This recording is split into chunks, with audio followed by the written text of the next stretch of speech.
Peace, peace, peace. Peace and paradise to all American Aborigines. Chief Holidays in the building.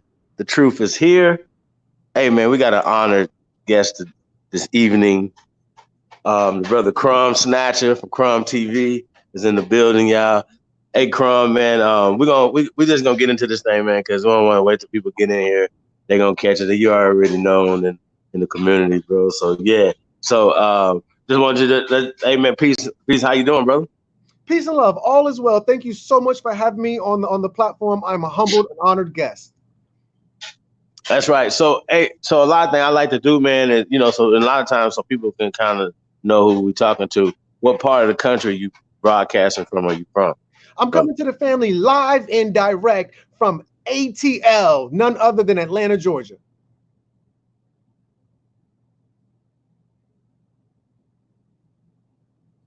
All right, so it's definitely a lot of culture down there in Atlanta, Georgia, brother.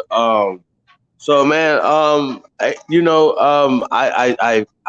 caught, I think, the first interview you did with the brother Chief Colinago. So you're definitely familiar with the Aboriginal culture, the Aboriginal community, things that.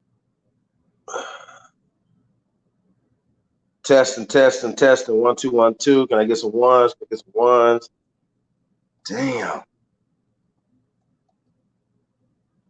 Yeah, this never happened.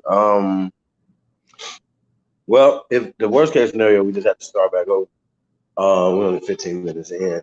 Yeah, let me go out real fast. Well, brother, not only can I hear you fine, but I'm seeing some ones in the room right now. Okay, so there's some ones. Okay, yeah. Wait. Wait a minute, y'all. Got some ones. Miss Sylvia, the People's Truth. South Wind's in the building. Peace of the Gods, man. Cherokee, Peace Empress. Big ups to Chad Murdoch. Miss Sylvia Williams. Okay, we got ones now. I don't know what's going on, y'all. The brother's melting these wires around here. We're going to have to get to it. Miss Gretchen Helm is in the building. Peace and love to the Goddess, man. Mr. Brooklyn, Peace King. Let's see. Miss Sister Bethy Love is in the building, man. We're going to get back into this brother Crumb Snatcher from Crumb TV. Yeah, man. So we left off. We're going through just culture appropriation. You know what's crazy though, right? In this day and age, that the people who stole literally the whole culture, right? Literally took the culture, and then when other people come back to claim their culture, even just instinctively, right? They'll turn around and say, "Oh, look at you trying to steal our culture." You know what I'm saying? We had the brother doing the country music, and they turn around and say, "Oh no, he's not we the original cowboys and Indians around this month." You know, so we have to have these conversations in order to enlighten the people of the true history of America. You know what I'm saying? I feel like that a lot of times when we're speaking vibrations, right, and you understand vibration, energy, that that we have to have the conversation about words and word spells and the type of words, the type of, if somebody puts a certain word out there, that vibration has a certain reality that's attached to it. So go ahead, brother. Yeah, absolutely. And I'm not sure how much of what I was saying the family was actually able to hear, but I was simply making a point that there has never been another people out of any other land that has ever put out any vibration from the throat chakra or the heart chakra that has vibrated at a frequency higher than ours. Now, if we go back to the 13 colonies, South Carolina had created what they call the Christian codes, or what they call the black codes. Now we're going to see within the black codes that they made it illegal for us to play the drums, because what people will say is that our heart beats to an African drum, but I wanted to challenge that and say that our heart actually beats to an indigenous drum. Now that drum that I am referring to is so melodic, and bear with me for making a short story long, but our children, they might have a problem memorizing the periodic table, but they don't have a problem memorizing their favorite song. Why? Because when we're dealing with this vibration, it's hypnotic. You can hip the first time we teach our children, we taught them like this: A, B, C, D, because music uh uh is going to facilitate the learning process. So now, what does this have to do with anything? If you go and listen to Asian music don't bang like the music that comes out of this land. Jewish music don't bang like this, like the energy that comes from us out of this land. Mexican music don't bang like the energy that we produce with our music. The whole world is in tune with whatever comes from us, not us as in Australian Aboriginals, no disrespect to them, not us as in Nigerians or Ethiopians, no disrespect to any of them, but we must deal with the reality. They're listening to us, we're not listening to them. No competition, it's just a reality that we must acknowledge. China is listening to us, we're not listening to China. Jews are listening to us, we're not listening to Jews. The goddamn Eskimo was listening to us, and we not listening to the Eskimo. So Brother Crumb, get to your point. What does that mean? That means the influence that we have, the people, the melanated people in this particular land, the influence we have trumps every other. They say music is the universal language. There is no language stronger than what comes out of our throat. So why is this important in terms of cultural misappropriation? You won't see nobody copying the Asians. You won't see nobody copying the Jews. You won't see nobody copying the Mexicans, because imitation is the highest form of flattery. They only are riding us. We are the gods of the earth. We are the number one influencers, and unless we making it don't bang. It doesn't have any significance unless it comes from our hearts, from our hands, from our mothers, from our women.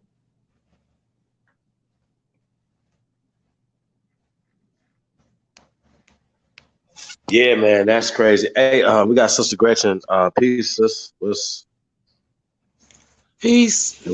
Have we taken care of the technical difficulties, sis?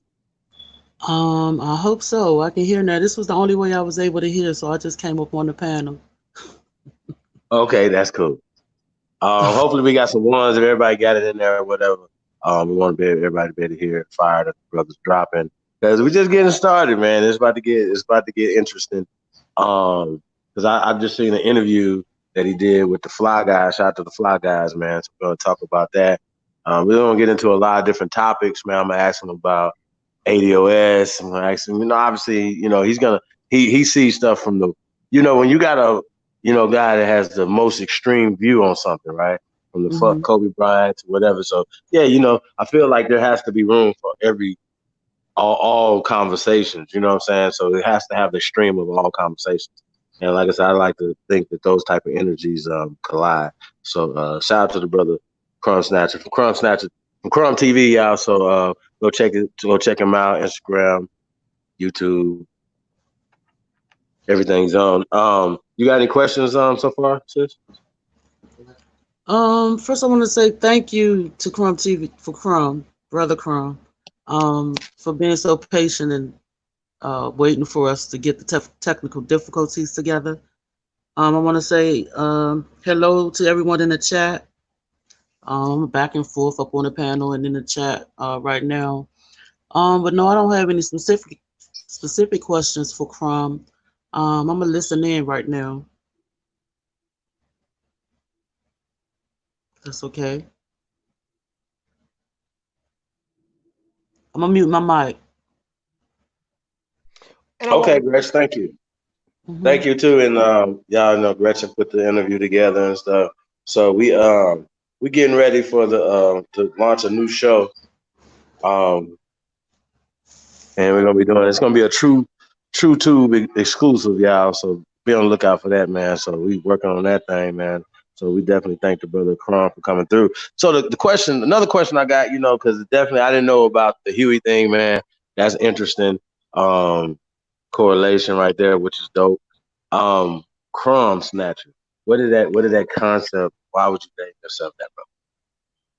Yeah, and that's an awesome segue actually, because when you look at the name Crumb Snatcher, it's silly, it's off kilter, it's different, it's kind of, it tastes funny in your mouth. I've always been that guy, I laugh at my own jokes, even though like right now I'm coming and it's fire, I'm very much a goofball, it's very light, it's very lighthearted, and that's always been my personal style. So when it came to my name just reflected who I am.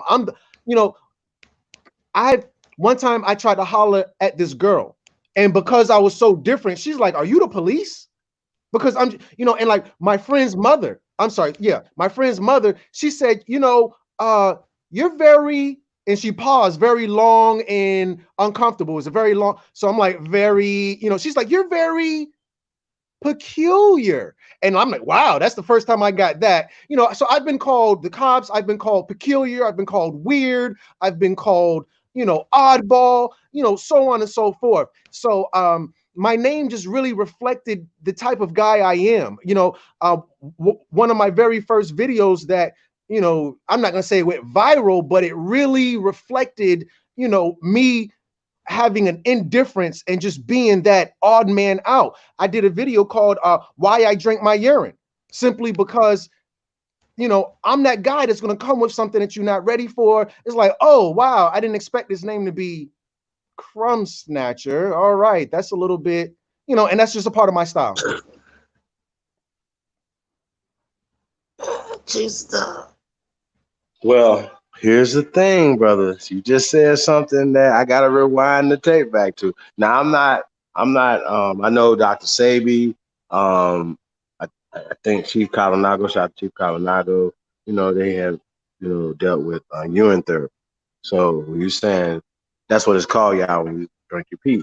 So can you walk us through that process, and when did it happen? How old were you? You know what I'm saying? For the guys, because I've always wanted to ask somebody that, um, about urine therapy and drinking your pee. So go ahead, bro. Can you walk us through how did you come to this realization as the odd man out, as Crumb Snatcher, that you wanted to drink your pee, bro? Go ahead. Well, the reality is, we all drink our urine. Everybody who is alive has drunk their urine. So the reason, well, the way I came to this understanding is simply doing research. 90%, or maybe probably 99% of the family has failed to do any significant research of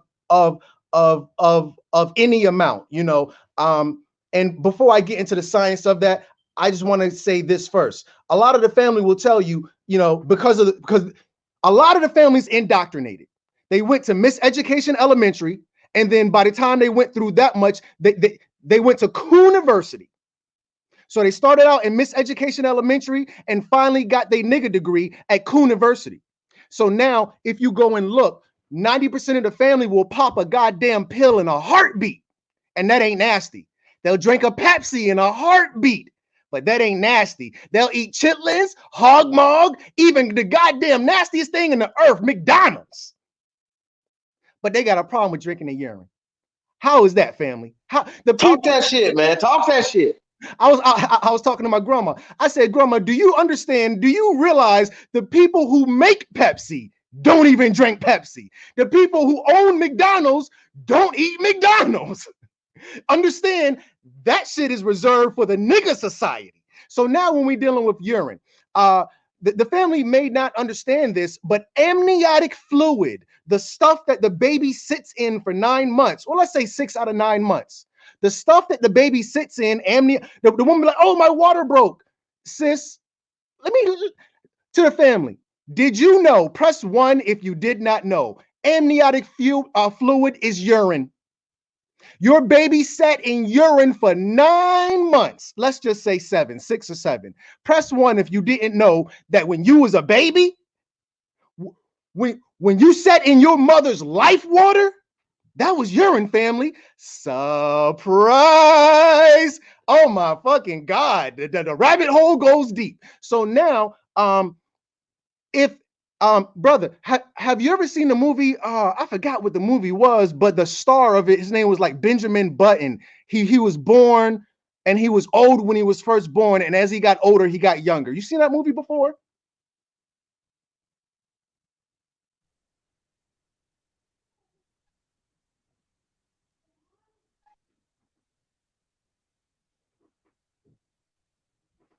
Are you there? Is anybody there? Yeah, I got knocked out for a second. Oh, Yeah, man, Benjamin Button with Brad Pitt. Yeah, great movie. Brad Pitt. Well, I forgot the name of that movie, but if anybody's ever seen the movie, when he was born, he was all wrinkly. He was old. Right. Now, if a baby does not sit in its own urine, your baby will be born looking like that. That's exactly how. The only reason your baby looks like a baby when it's born is because urine is the fountain of youth. If your baby does not soak in urine, your baby will grow up. I'm sorry, will be born looking like one of them dogs with a bunch of extra wrinkly skin. So now, they even told you this at some points. Hold on. I gotta plug this my thing in. They even told us if you get stung by a jellyfish, what do you need to heal it? Urine. Urine. Now this is the thing. If the person who urinates on you is drinking Pepsi, oh, that it's gonna sting like the Dickens. But if the person who is urinating on you has a healthy diet, you're gonna feel relief. Now, hold on 2 seconds. Let me just plug this thing in. Now, this is the thing. 90% of the family, they probably eat meat. Press 1 if you still eat meat, family. If you eat meat, this is how your diet most likely looks. For breakfast, you That's have 2 for me. now, because you eat meat, I wouldn't recommend you drinking your urine. Because you eat meat, you're urinating ammonia. Your urine stinks, brother, and it's acidic because you're urinating out ammonia. Well, why are you urinating out ammonia? Because now your liver is in overload and your liver cannot neutralize the nitrogen. Nitrogen, if you go look at ammonia, ammonia is either 3 parts nitrogen or 4 parts nitrogen. So you got to ask yourself, where am I getting all this nitrogen from? You're getting the nitrogen from your protein. At the end of every protein chain is a nitrogen molecule. So your liver is going to be responsible for breaking down that nitrogen molecule. And if your liver is too weak or your liver is too exhausted and your liver says, fuck it, I can't break down this nitrogen molecule, then those nitrogen molecules will clump together and become ammonia. If you smell your urine, brother, your urine smells like ammonia. And now this is the thing that we all say within a conscious community. I don't care what you studying. If you not studying self, you hustling backwards. You can learn about and this is what we see within the European. The European will study Bigfoot. The European will study aliens. The European will study you and me. But the European can't smell his own shit. The European will say, I can't see racism. The European will tell you, I can see the farthest thing out within the universe. I can see the smallest molecule within an atom, but I can't see my own shit. A lot of times the family is studying everything but self. I have a strong knowledge of this. I have a strong knowledge of that, but I don't know who I am. I don't know what's going on with me. So this is what I tell the family. Ain't no need to know all this other shit and you don't know nothing about self. So your urine smells like ammonia because your liver is too weak or too exhausted to metabolize all the nitrogen that you're intaking. Where are you getting the nitrogen from? You're getting the nitrogen from the meat and your body cannot metabolize the meat. So now your urine is matter of fact, it's not acidic, it's alkaline. To the family who may not be aware of this, bleach is alkaline. Ammonia is alkaline. I don't want the family to think, oh, I got an alkaline diet, I'm healthy. There's a such thing as too alkaline. It's called alkalosis.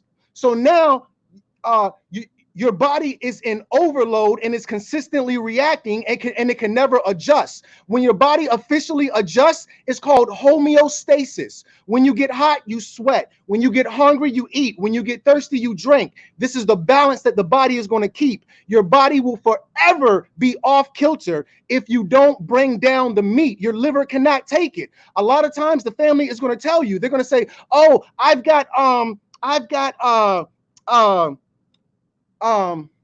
what is it called during springtime when everybody's sneezing? What's that called again? Allergies. I've got allergies. I need to take an antihistamine. The only reason you have allergies is because you are destroying your liver. What part of the body is responsible for naturally creating antihistamine? The liver. But your liver can't do anything because your liver is boggled down by all the meat that you're consuming and it can't metabolize it. That's why your whole body, that's why our people are sick.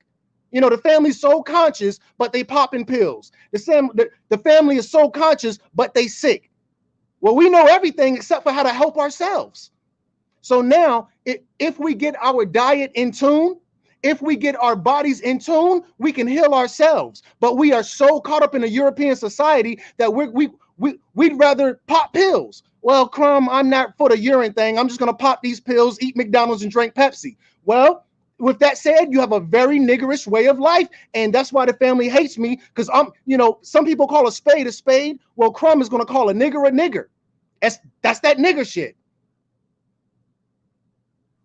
So not the A, the hard huh? Nigger. Hey man, straight flames, man. And I say this all the time, man, because I don't eat meat either. And if I was to eat meat, and I tease about this a lot of times, I say I'm gonna start eating people, because when you actually think about it, right, just from the concept of eating things, you wouldn't kiss a chicken or a pig or a cow. You wouldn't make love. You don't sleep with them, right? So you'll drink their stuff, and you know what I mean, and all these other things, right? So why not eat a human being as opposed to eating a pig or a cow or something else? So I just think that's the concept. And people look at you like, okay, you have a hog head in your sink, right, or on a grill, and you look at that like it's out the realm of possibility that's not worse than having a human body on the thing. Y'all get what I'm saying? And I think a lot of stuff is in perspective, because we showed some people over in Africa eating shish kebab ratatouille, right? They had shish kebab rats, tails, everything on them, eating them, right? And that's a delicacy, but in my eyes, I'm like, that's the same thing I see with somebody eating a shish kebab, chicken or beef. So just kind of break that down. Well, let's look at eggs. When we're dealing with the consumption of eggs, we're eating a chicken's menstrual cycle. So now, just imagine, for all my ladies, now when the woman gets off her period, the egg that released from her ovary. Damn, man, damn. No, damn. No, bro, ain't nobody I've never heard that said ever. That an egg was a chicken's menstrual cycle, brother. That's crazy. But it is absolute facts, y'all. Sheesh.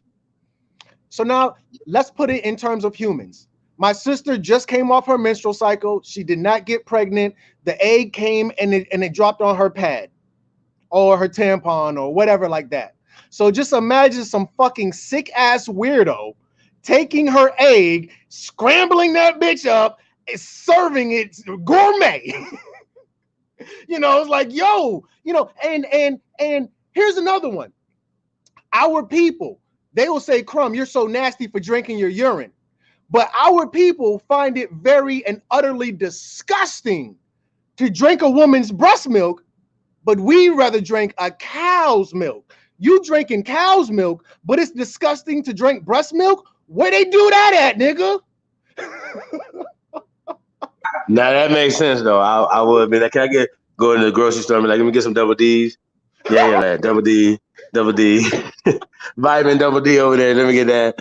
You know what I'm saying? I just think it's crazy. You know what I'm saying? 'Cause I thought Ben and Jerry's made an ice cream out of human breast milk. But it would just make more sense. Niggas be lined up for the cow ice, the cow milk, but not your mama's milk. I think that's very interesting, brother. It really is. But I just give me the plant based stuff, and that's why I don't have it. I'm not confused, y'all. See, a lot of people are confused. You don't know what to eat. I'll be clear. If I start eating meat again, I like the other white meat. Just wanted to know.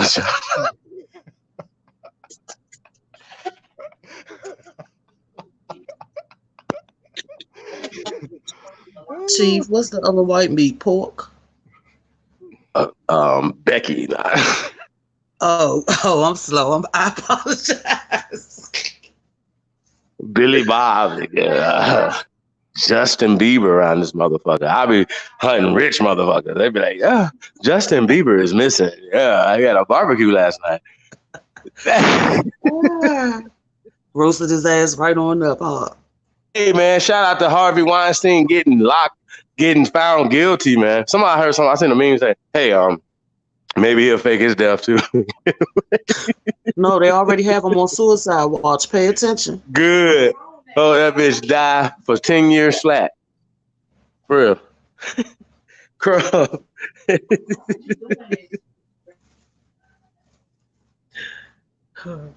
Oh, shit. Hey, that's too funny, y'all. Oh, my God. Hey, but this is the truth, though, man. Like, y'all up here kissing on people who don't have the nerve don't want to eat them. Like, that's crazy. You know what I'm saying? Like, you drink some cow milk, right, and act like it's beyond the realm. You suck on your mama titty, wasn't you? That doesn't make any.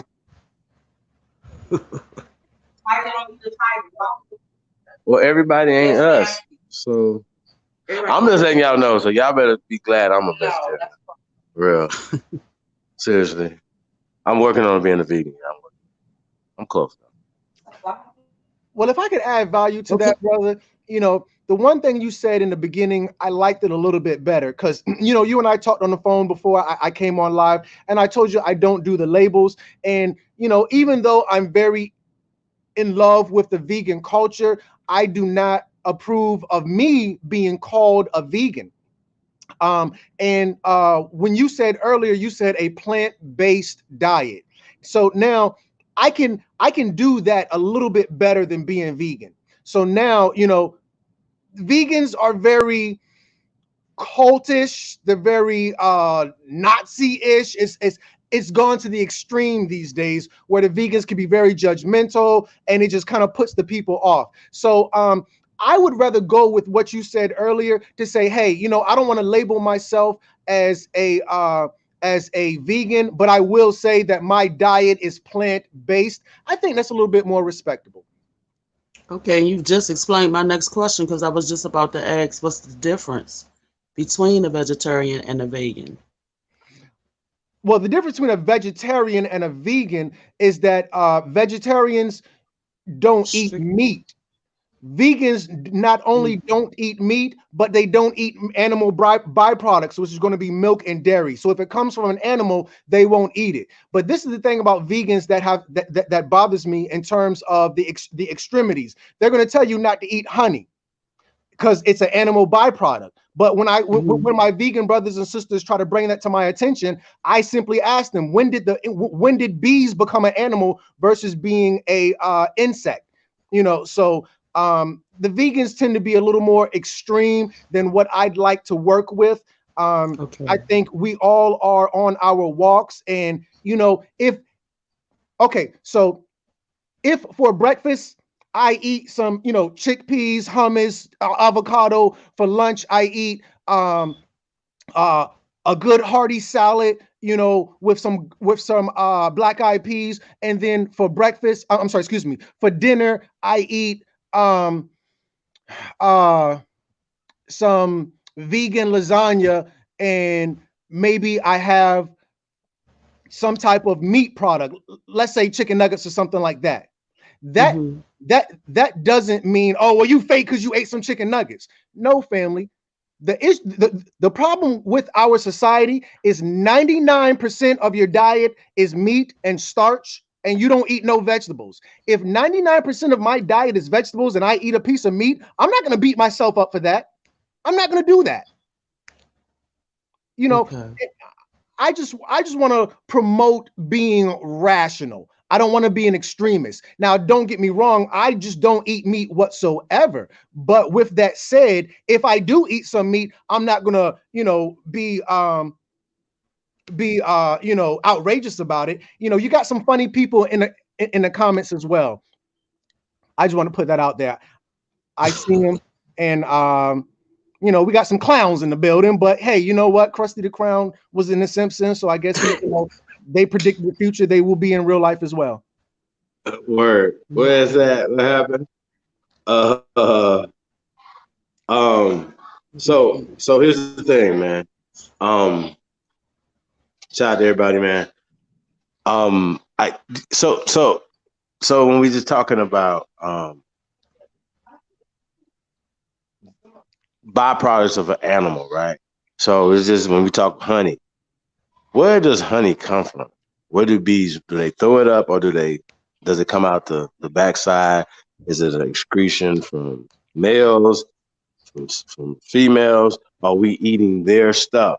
Like, what do they make it for? It has to be a reason why why they make honeycombs and things of this nature, whatever. So there's always rational. I'm like you. I believe in balance. You know what I'm saying? And I don't deal with dairy either. But if I'm somewhere and it's a cake, I'm like, well, hey, does this have eggs in it? Does this have milk in it?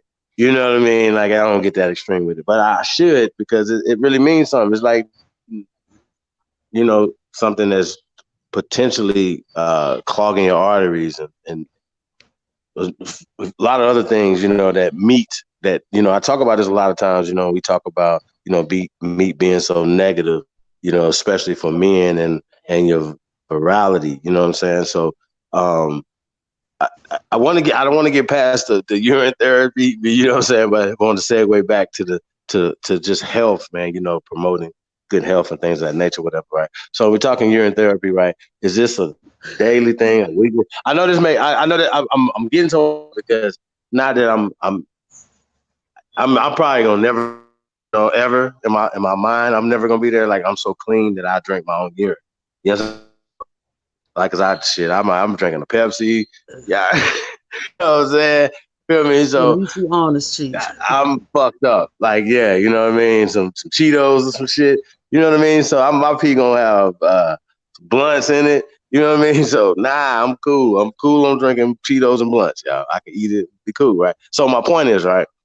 What's the process? Well, is it a process? You know what I'm saying, to get to that point of urine therapy? Yeah, ultimately, what goes in comes out. There is no machine or thing on earth more advanced than the human body. There is nothing on. Now, when we talk about urine, 9 out of 10, I'm going to say damn near 10 out of 10. Most niggas don't even know what urine is. And let's just break it down. Urine is blood, family. Urine is blood. But if you go and break down blood, most niggas don't know what blood is. They went to Miseducation Elementary and they graduated from University. So now when we say blood is not a simple thing. Blood is 3 parts. Blood is composed of white blood cells, red blood cells, and plasma. So you'd be like, oh yeah, Crumb, I know what white blood cells are. I know what red blood cells are. I don't know what plasma is. So now, the funny thing is, if you go to the blood bank and donate blood, you don't get no money for that. Blood ain't worth nothing. If you go to the plasma center, they will pay top dollar for your plasma. Plasma is urine. If you look now, I know the family is up here and they're giving some half-baked information, and I find it to be very comical. And some of the people saying, hey, you know what? I am a clown, and I appreciate you being honest about that. So now with that said, class is in session. No class clowns allowed, family. When it comes to Crumb TV, all the clowns get, Crumb TV is no different than your school. If you go in that school in front of that white bitch, I guarantee you, every class clown in your comments right now, let them in front of that white bitch. They will give her their full respect. And if they don't, the white bitch will call your mama, and your mama be like, give that white bitch all the respect she deserves. So the family will come on your platform and clown and do the nigga shit. But when they get in front of the white man, they're going to give their full respect, and even their children. The people that's clowning right now, you let that school call them. Oh, Jerome, Kiki, you need to be, go to that school and mind that white bitch. So now, when we're dealing with plasma, the family said, too emotional for me. Well, it is what it is, but I'm gonna focus on you. When we're dealing with plasma, plasma is worth money. They're using plasma at the CERN complex for time travel. Plasma is the key to the world. If it weren't for plasma, we wouldn't be able to be born. So now what you have to do is understand that your plasma is very valuable. If you go and look at the outer space, even flat earthers will tell you that space is water. What type of water is it? It's plasma. Lightning is plasma. The stuff inside your blood, that's plasma. So now go watch my video, how urine is used for time travel on Crumb TV. I break the whole thing down with the CERN and everything. So now your urine is actually, hey bro, that's deep, bro. That's deep. Your urine is called ultra plasmic filtrate. The kidneys are responsible for filtering plasma. The liver is responsible for filtering red blood cells. So now, Crumb TV, go here, family, right here. This is where you need to go. On Crumb TV on YouTube, I made a video, and it's called How Urine is Used for Time Travel. I'm not playing with the family. Y'all gonna have to deal. Hold on, brother. Okay, so I know you did the bill, so I'm definitely gonna go check that one out. I gotta ask you about this because it's gonna kind of segue into my next question. Okay. That I seen a video that you did, right? So you're saying time traveling, and I know people when they talk astroplaning, when you really break it down, they mean it esoterically, right? So I really need you to just give us a brief overview of what you mean by time travel and urine, and then segue into why did you say C-sections are bullshit, my brother? So now when we're dealing with time travel, if you go and look up the CERN complex, there are 3 CERN complexes. The biggest CERN complex is in Switzerland. The second biggest complex is in Chicago. The third complex is in Virginia. What they're doing is the complex is a atom smasher. It's a hadron collider. They're smashing atoms together. Just 3 or 4 years ago, maybe 5 years at this point, they smashed the atoms together and they discovered something called the boson particle or antimatter. And it only lasted for maybe a blip of a second. What happened when they figured out that they called it the God particle?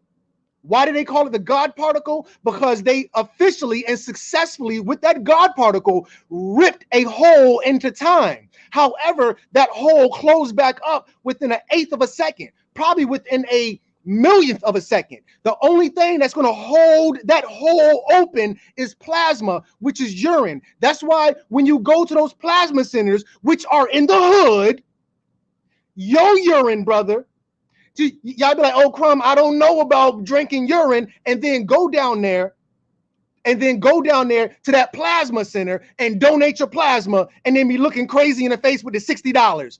I don't be fucking lightheaded. I donated my plasma. Now I need some orange juice. Family, tell me this. Riddle me this, family. What are they doing with the plasma? Why are they paying you for the plasma? Riddle me that. Nobody can answer that question. What's going on at the CERN Center? Nobody can answer the question. What is the significance of the boson particle? Nobody can answer that question. When we're dealing with the conscious community, we're dealing with a lot of niggas who watch YouTube. Niggas don't read no fucking books. You can't come against Crumb, family. You can't come against me. Bitch, I read all types of books. 85% of everybody in the United States did not read one book. in 2019 other than the Bible, and you want to come up here on the internet and kiki around and joke around and talk shit and know goddamn well your ass don't read no fucking books. Stop playing with me, family.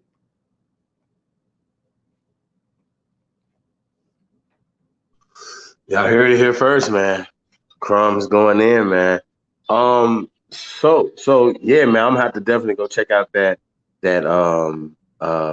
video, man. But I definitely understand what you're saying, though. When we're talking coming through the water and the water's urine, things of that nature. Because that's basically, when the water bursts, right? That's urine that comes out, right? Everybody, are we clear?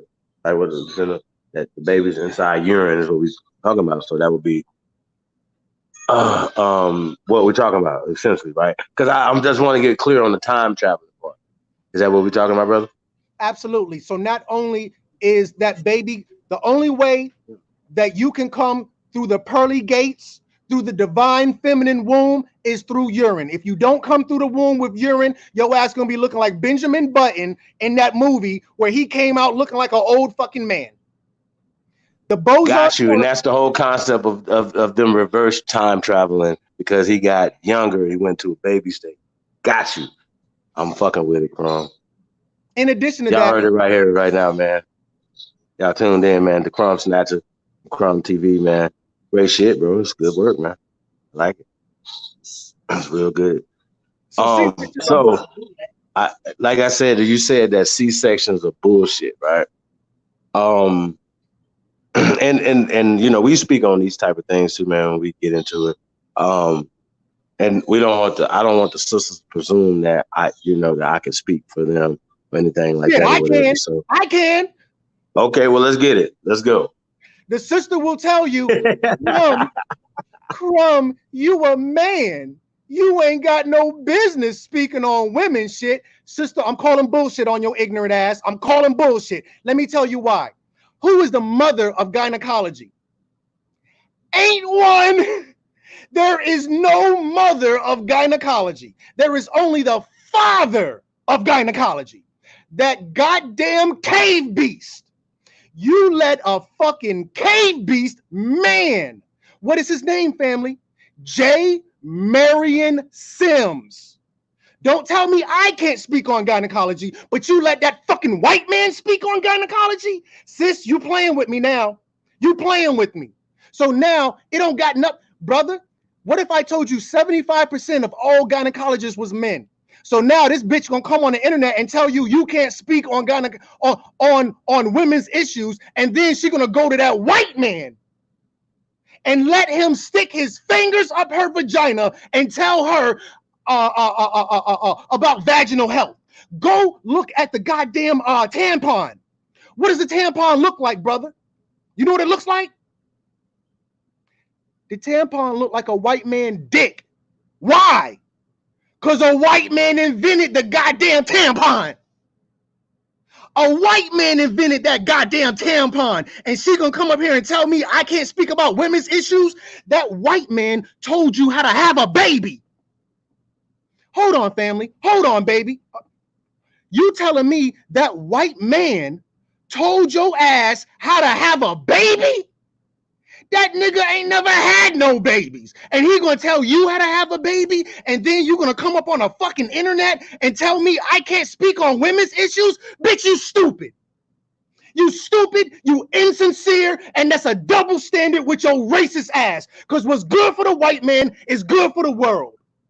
That white man told you lay on your back, and your ancestors told you to squat.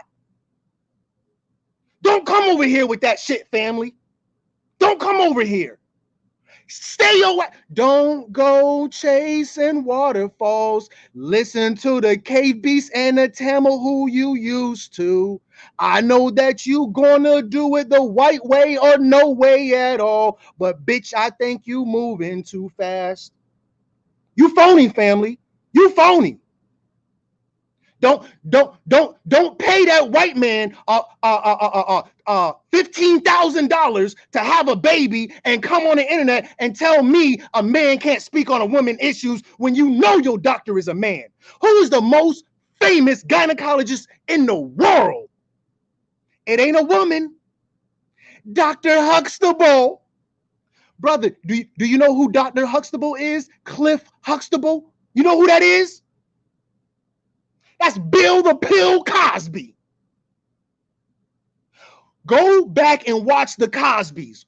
What was Bill the Pill Cosby's job as Cliff Huxtable?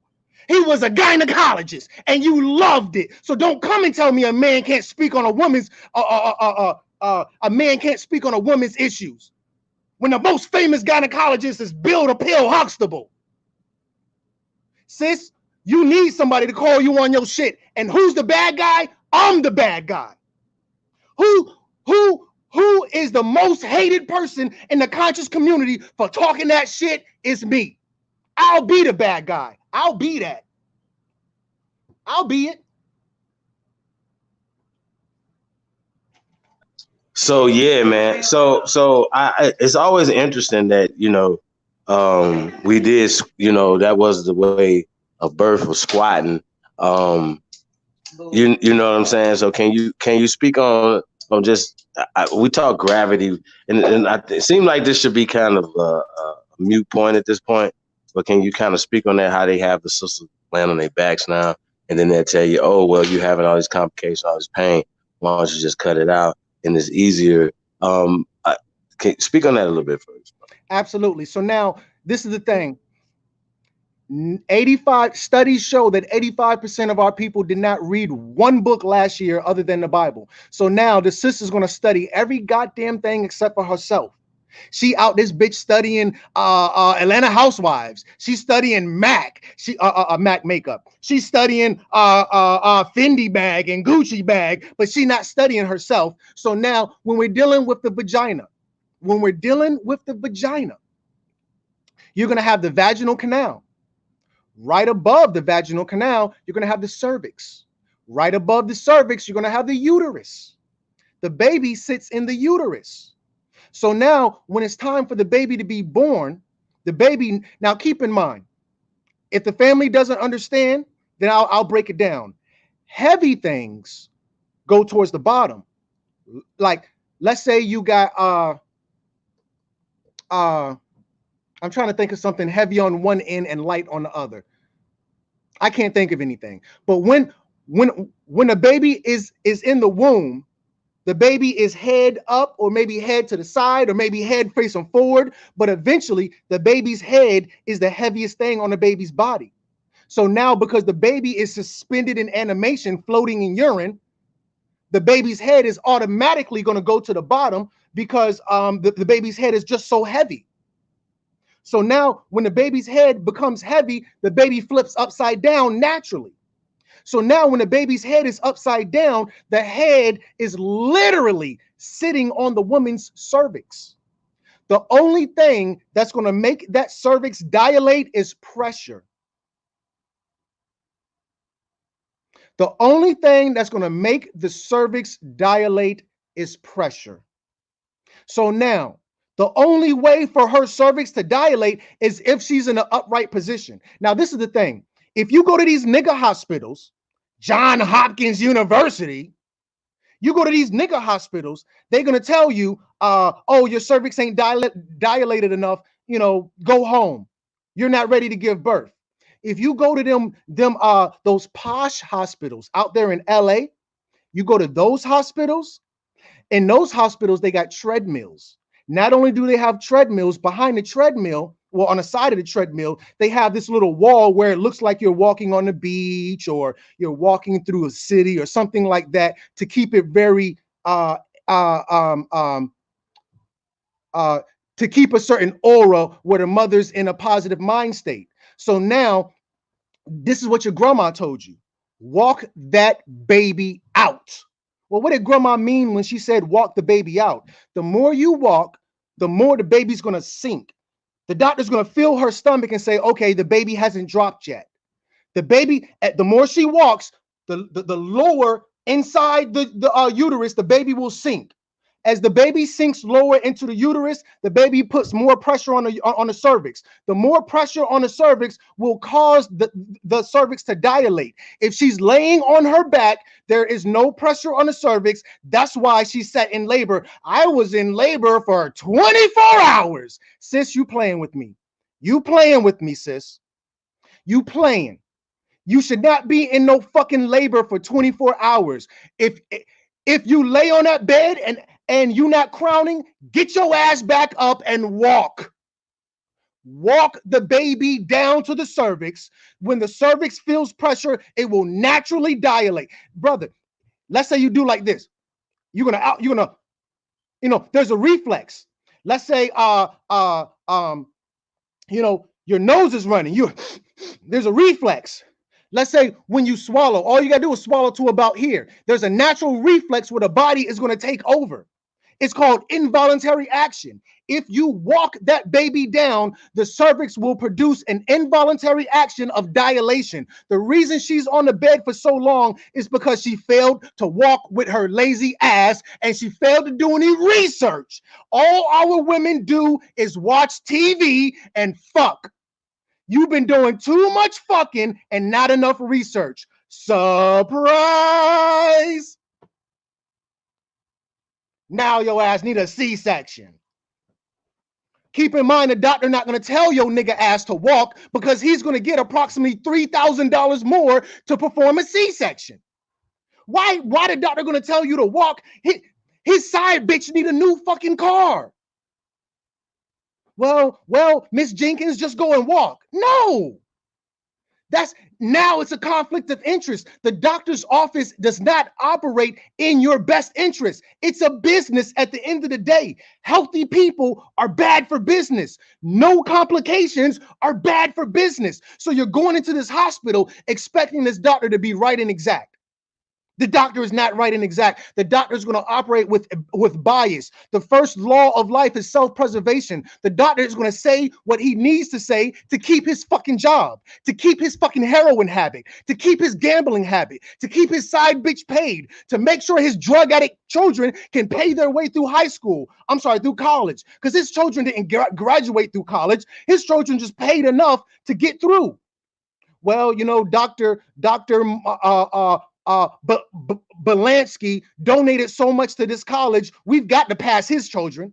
If we don't pass his children, the alumni donations don't come no more. So now our people are too niggerish to conceive these things, and we're gonna walk in the hospital like Johnny come lately, as if these people have always had our best interests.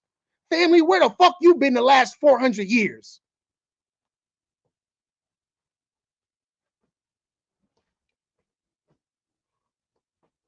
Okay, Crumb. So, what do you say to people that say that we have advanced in medical science and C-section is just a more quicker way, and that nobody have time and less pain, and nobody have time to be in pain and in labor for 12, 24, 48 hours. What do you say to that, brother?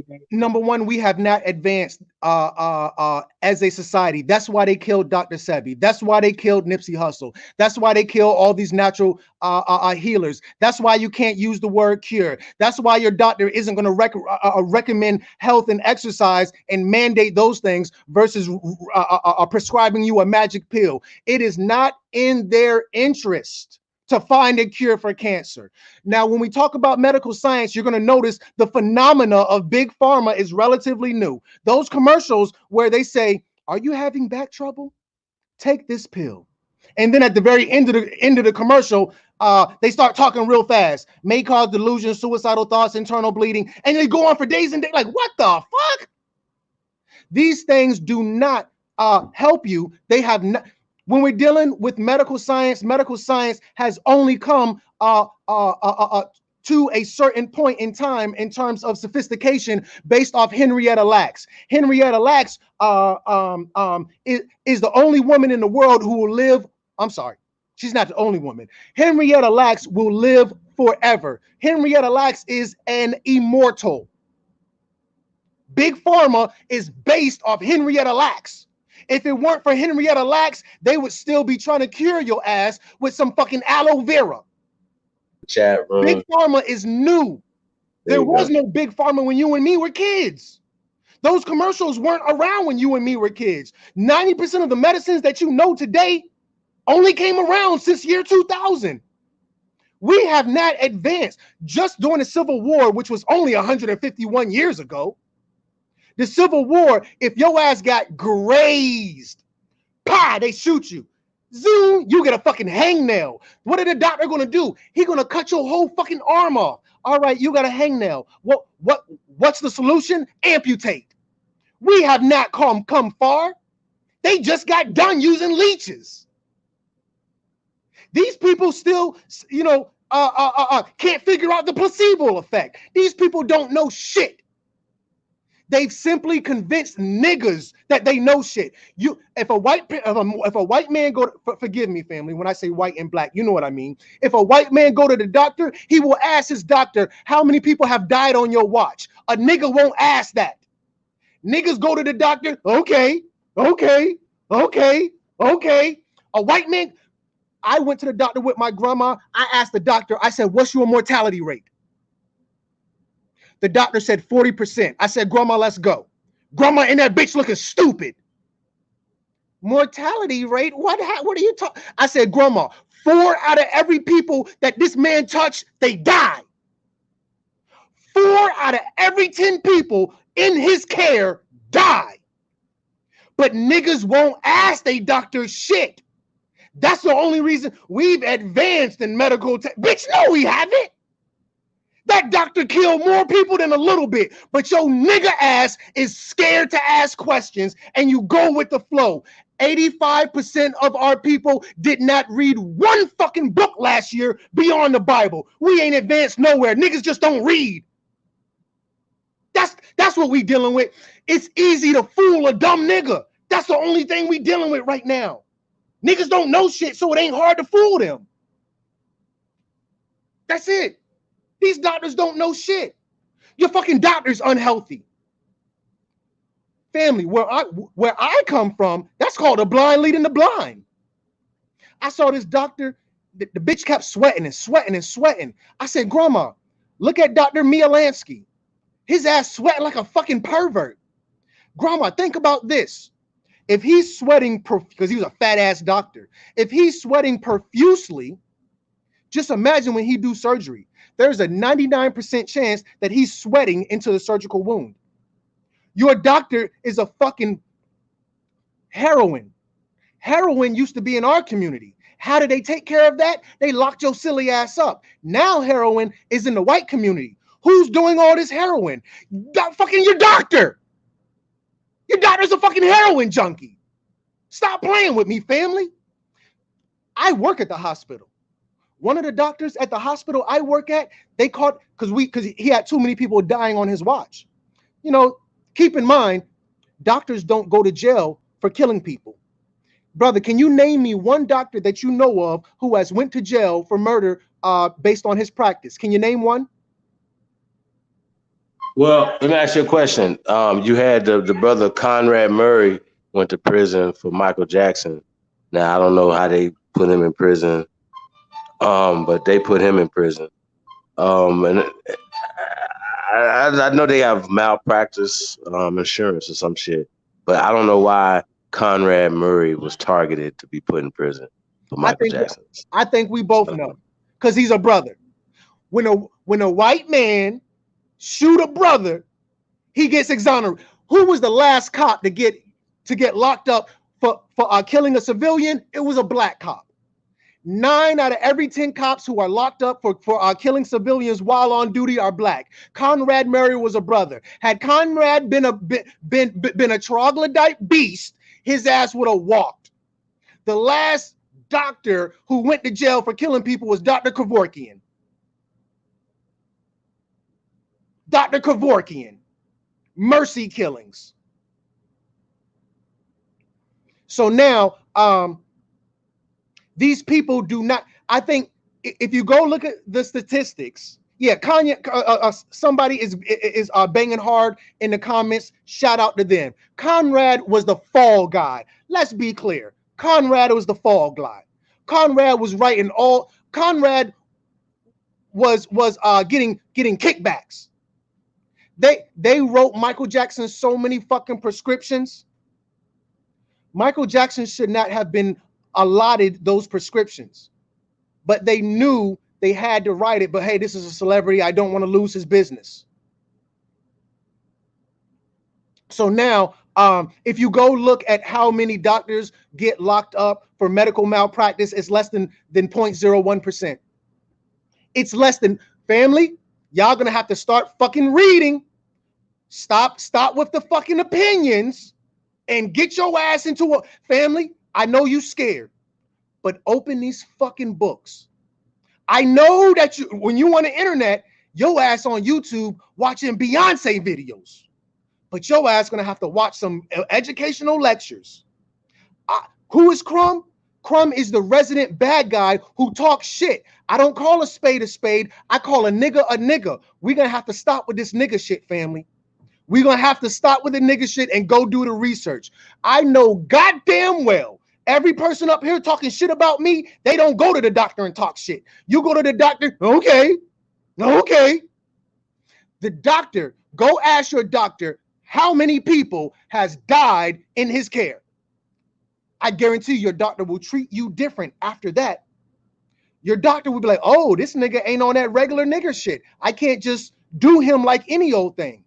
I remember when I was in school, my daddy said, if I don't come down this school and speak for you, they will treat you any type of way if they think that you are not accounted for. I'm accounted for. If something would have happened to me at that school, those people at that school know somebody was going to come to check because there's going to be accountability. When our people, my sister went to the doctor to have her baby. I wasn't in the room. They know not to bring me around. They know not to bring me around. Y'all know, y'all see how I talk right here? I talk like this in front of white people. I don't do this for the internet. I do this in real life. My hair, this ain't no wig. I bang my shit in real life because I really don't give a fuck. Niggas up here on YouTube, Instagram, and Facebook, they do that for the internet. I don't do this for the internet, family. This really me.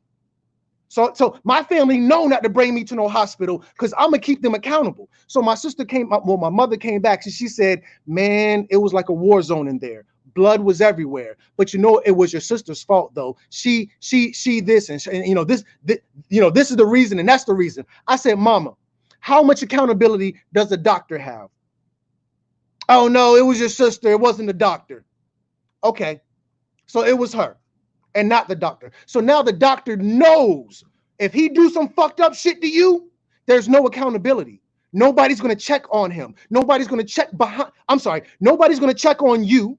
Nobody's going to check behind him. Nobody's going to keep him honest. Nobody's going to make sure he's right and exact. Nobody's going to make sure he got enough sleep last night. So now he has carte blanche to do any fucking thing to you. And you ain't gonna say nothing. Your family ain't gonna say nothing. And these niggas cooning on fucking YouTube won't say nothing either. They'll say something to Crumb, but they won't say nothing to their doctor. That's why I don't fuck with these niggas. Crumb, I can't believe you. And then they go to the doctor and tuck their tail between their legs. Family, don't act like a bitch for that doctor and then come on the internet and have your chest all poked out. See, this is the thing. The family won't question the cop. They won't question the judge. They won't question the doctor. God damn, family, y'all won't even question the first grade teacher. Don't come on the internet banging on Crumb and your ass won't even question the first grade fucking teacher. Damn, family. Hold on, brother. You going in, man. Woo. Fire, brother. Listen. So what you saying is, my brother, is that you have parents that will allow their newborn baby to have things stuck, needles stuck in them with foreign fluids, right? Flu, so on and so forth, or whatever. And they never ask the doctors any questions like, would you do this to your children? What's in this? Can I say no? So on and so forth. Is this what you're saying, brother? It's not even from the newborn baby to first grade children. You don't ask any questions. Is that what you're saying, brother? When a woman first has her baby, they take that baby from her and take him out the room, and you don't know what the fuck is happening to your baby. Every person in here on this shit talking shit, because it's a lot of the family talking shit. It's okay. I don't give a fuck. That's why I'm me and they them. I'm the guy who don't give a fuck. Y'all care about other people's opinions. Family, I had no respect from you from the time the brother hit live. I had no respect for you then. I got no respect for you now. When you have that baby, they take your baby out of the room, somewhere else in the hospital, behind closed doors where only staff can go, and you don't know what the fuck they doing to your baby. And you don't say nothing. Why? Because you a bitch when it come to white people. Y'all talk so much shit about Crumb, but you won't see. Where is that energy when they took your baby and you don't know? The mama sitting here asleep. Oh, I'm so exhausted. I don't know how to baby. I just can't do it no more. I just want to lay down. The father in here tucking his tail between the legs, if he's even there. Where your baby at, sis? What they do to your baby? Now they're gonna sit here and cut the fucking umbilical cord. A third of the baby's blood is in the umbilical cord. I'm sorry, excuse me. A third, 1 out of every 3 ounces in the baby's body is still in the placenta. They cut the baby's umbilical cord and turn around and tell you your baby need a blood transfusion. Okay. Family, y'all know goddamn well y'all don't challenge the beast on any level. He know it, she know it, you know it, but most importantly, whether you lie and talk shit on the internet, I know it, family. I see past your bullshit. I'm the resident bad guy who gonna call a nigga. Family, y'all on that nigga shit and you know it.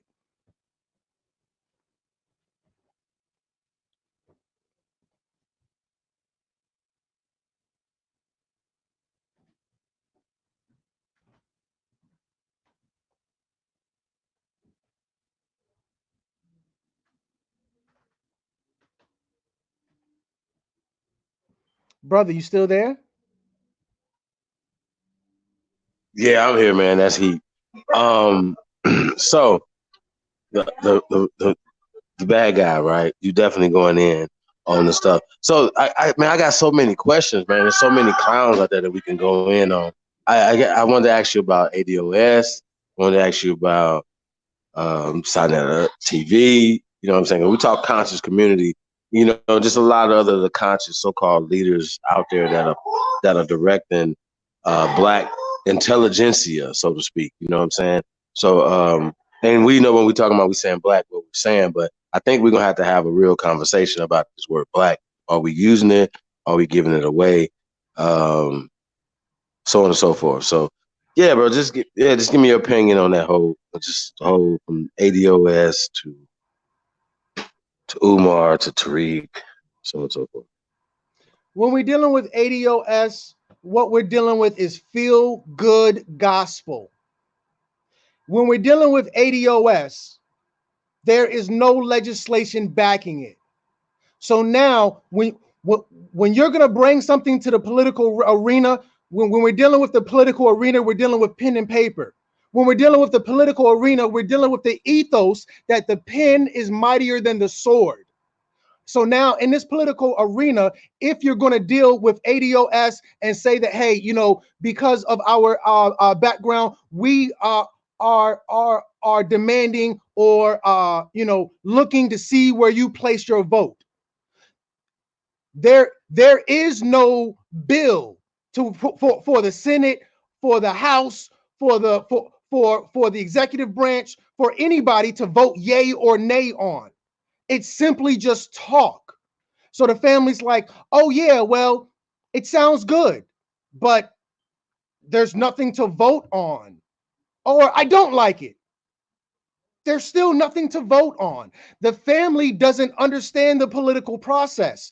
Now you're going to have a movement without any political paperwork backing it. There is no movement. That's like having a religion without a. You can't have Christianity without the Bible. You can't have Islam without the Quran. You can't have Judaism without the Torah. What paperwork is backing ADOS in the political arena? What are you bringing to the politicians to vote to say, hey, this is our points. We want this, we want that, we want this, we want that. There's nothing. But this is the thing about niggas. Niggas don't know the political process. So a nigga gonna, oh, ADOS. Well, show me the paperwork. Is something written out that we can say, hey, this is what they stand on, and somebody can put this on the internet, everybody can review it. You can say, hey, let's amend it, let's edit it, let's change this, let's add that. There's nothing. It's the same thing that we get from the preacher on Sunday. A bunch of talk. It's a bunch of talk, family. At this point, I hear you. It sounds really good, but the reality is it's feel-good gospel, nothing more, nothing less. We need some paperwork. That's a super fact, bro. Is it? I mean, yo, does it would? Is it? Shouldn't it be a rule? I'll say this. How about this? I really like this. Shouldn't it be a rule for Black power leaders, right, who are pushing reparations for Black people, right? And we're gonna get to the name of the group too and why they're pushing for reparations, right? Shouldn't it be a rule that they should be for you, being with someone of their race,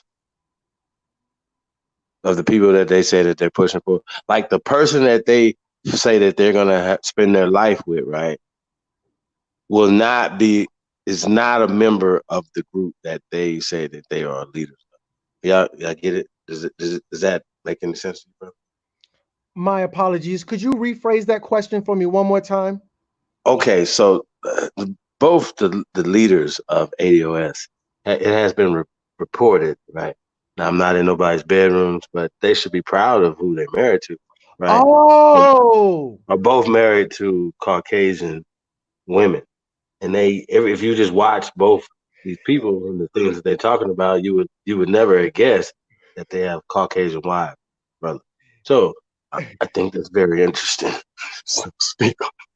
yes. So number one, it's a man and a woman, and the Yes. woman she has a white wife as well. So this is the thing. A lot of our people, they talk Black, but they sleep white. Now, let's get into the word Black in terms of reparations. Reparations are only allocated to nationalities. Reparations are only allocated to nations. You cannot get reparations as a Black man. You can't do it. You have to establish a nationality. Once you establish your nationality, then reparations can be, because when the government operates, they only recognize nations. The government don't recognize Black people. They recognize nationalities. You can't go to the United Nations Forum as a Black man, as a Negro, as a nigger, as a jungle bunny, as a moon cricket, as a spear chucker. Those things aren't, there's no seat for those people at the United Nations table. The United Nations is only nations. If you don't have a nationality, you don't get reparations. Niggas ain't getting no reparations. African Americans ain't getting no reparations. So family, Black people will not receive a penny. You think the government gonna send you a fucking reparations check like they sent you that SSI check, huh, nigga? You think reparations is gonna look like your fucking EBT. That's that nigga shit, family. And the nigga shit don't work like that. You can only get reparations as a nation. Look it up, family. You don't understand the political arena, so you're on the nigger shit. It don't work like that.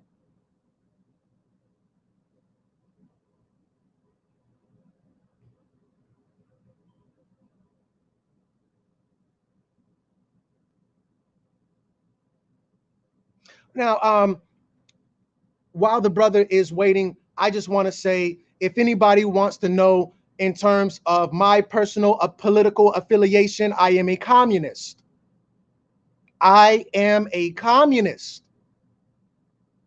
This system, oh, we need our own political party. Family, I want to let y'all know right now, this system is not broken. The system is working perfectly. If you create a nigga ass political party, bitch, you ain't shit.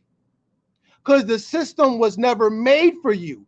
You came into the system as a 14th Amendment citizen through the back door, 3/5 of a slave. The Dred Scott case was never overturned.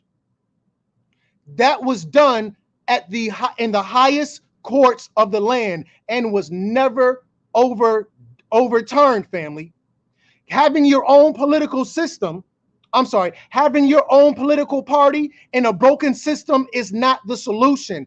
You need a system outside of the complete white power structure. But as long as you operate in the white power structure, I don't care what you do, you fucked. That's crazy. Do you use the whole banana?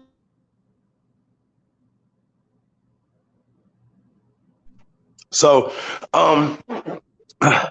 yeah, man, that's just crazy to me, man. Like I went to their website, right? We read it, and then we showed a couple times, but we showed that just who qualifies to be ADOS, right? And it's just so vague. So some of the stuff that's said, you know, when we talk about American descendants of slaves, and it's always assuming that only so-called black people who were hit in the head and brought over here from Africa are the only slaves, bro. So when we talk about the Slavic people and so-called pale people or Caucasian Europeans coming here in chains, bro, can you speak on that a little bit?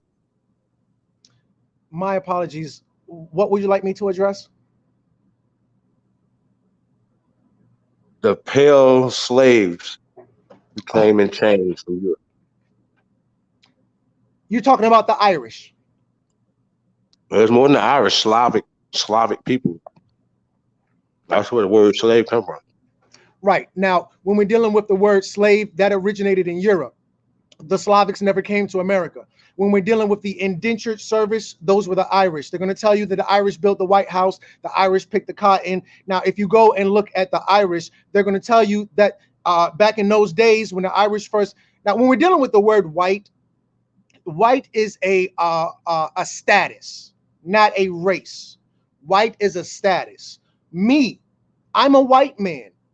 Now, the family doesn't understand colorable law, so I understand they're going to come with the nigger jokes. I get it. That's what niggers do. However, if we're going to look at the word white, we must understand white is a status. Ali Selassie, the emperor, his imperial majesty of Ethiopia, was a white man. Everybody in Trinidad before 1964 were white people. Because white is a status, not a race. There is only one race, that's the human race. Any other races that you know of are colorable law. So now, Irish people did not rise to the status of white until the dominant society accepted them into the fold. Prior to them being accepted into the fold, the dominant race called all Irish people a nigger turned inside out. So at one point in time, if you were to say nigger, you were not only talking about people supposedly that look like you and me, but you'd also be talking about Irish. If you look at Irish people, they're going to come from a Celtic background. If you look at the Celtic people, the first Celtic people were us. We were the Celtic people. So now, if you go back, and you don't have to go back very far, if you go back and look at the Irish have a so-called black stock as their origin. Same thing with the Italians. The Italians were the other class of niggers that rose from the ranks of being niggers. And you look at the Italians, aka, well, not aka, but another facet of the Italians, the Sicilians. These are races of people that have original black stock. So now when you're talking about these white people, they are honorary white people. You're Irish, you're Italians, you're Irish, Italians, and give me 1 second. The Irish, and Jews. Irish, Italian, and Jews. These are all honorary white people. But if you go back far enough, their stock is black, or so-called black. One more that is kind of not official at all, your gypsies. Your gypsies are going to be an honorary stock of white people in terms of status. They're white people, but if you go and look at their bloodline, they have a origin from coming from us. and these are going to be the first slaves. So now you're going to see where the cave beast, the pale skin nation, the troglodyte nigger, the Tamahu, the first people they enslaved were what they call the half breeds. If you go and look at the word Semite, Semite, at the base of the word Semite is the word semi, alluding to half. So these were the half breeds. Your Jews are going to be called Semites. They're half breeds. Your Italians and your Sicilians are half breeds. Your Irish are half breeds. These are all the very last Europeans to be exalted to the status of white. And they were the first people in Europe to be enslaved. They were the first people brought to America as indentured servants, the one who had our stock inside of them. You're going to see where the Moors ruled Europe from 711 to 1491. And during that time, there was a race of mixed breed. Those were your slaves, your Slavics, your indentured servants, your Italians, your gypsies, your Irish, your Sicilians. These were half-breeds. Oh, I'm sorry, I can't forget. Your Jews, your Ashkenazin Jews. And go look at the base of the word Ashkenazi. You're going to see the word Nazi in there. Because these Jews are the biggest perpetrators, just like the gypsies, just like the Sicilians, the Italians, the Irish. They're a bunch of perpetrators. Oh, so-called Jew, bitch, a so-called Italian, a so-called Sicilian, a so-called Irish. They ain't nothing but our half-breed babies sold into slavery. Those were the first ones to be sold into slavery.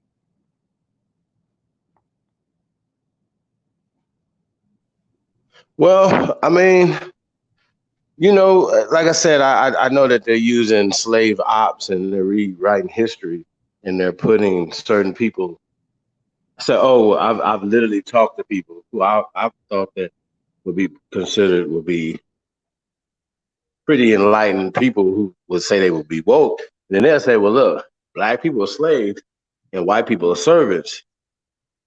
When there's no law that says, for instance, that the 13th Amendment is only talking about you, or the 1866, whatever, is only talking about your black ass.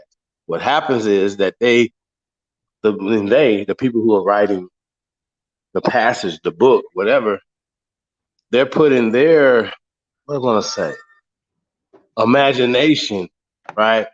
They're putting their spin on how they want you to feel about the 13th Amendment. The 13th Amendment hasn't anything. It's not just one person or race or anything. Like, so when people talk about color is more of a social status. Because if you say that whites and you're not white, right? I've heard you say black. So if white is a status, right, then black is a status. Correct. So kind of speak on the difference between having a white status and a black status.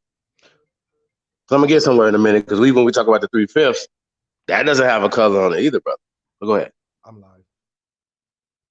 I'm a guest on somebody's platform. Okay. Yeah, absolutely. So now when we look at the term black, now here's another statistic for you. By the time our children get to 5th grade, their white counterparts, their European counterparts, their Caucasian counterparts, they know approximately 10,000 more words than our children know. So now if you go and look at the word black means death according to science. What science are you talking about, Crumb? I'm talking about political science. I'm talking about social science. These are the sciences our people don't study. So now English is a bastardized language because we don't understand the language. None of, and the reality is, respectfully, our people aren't from England.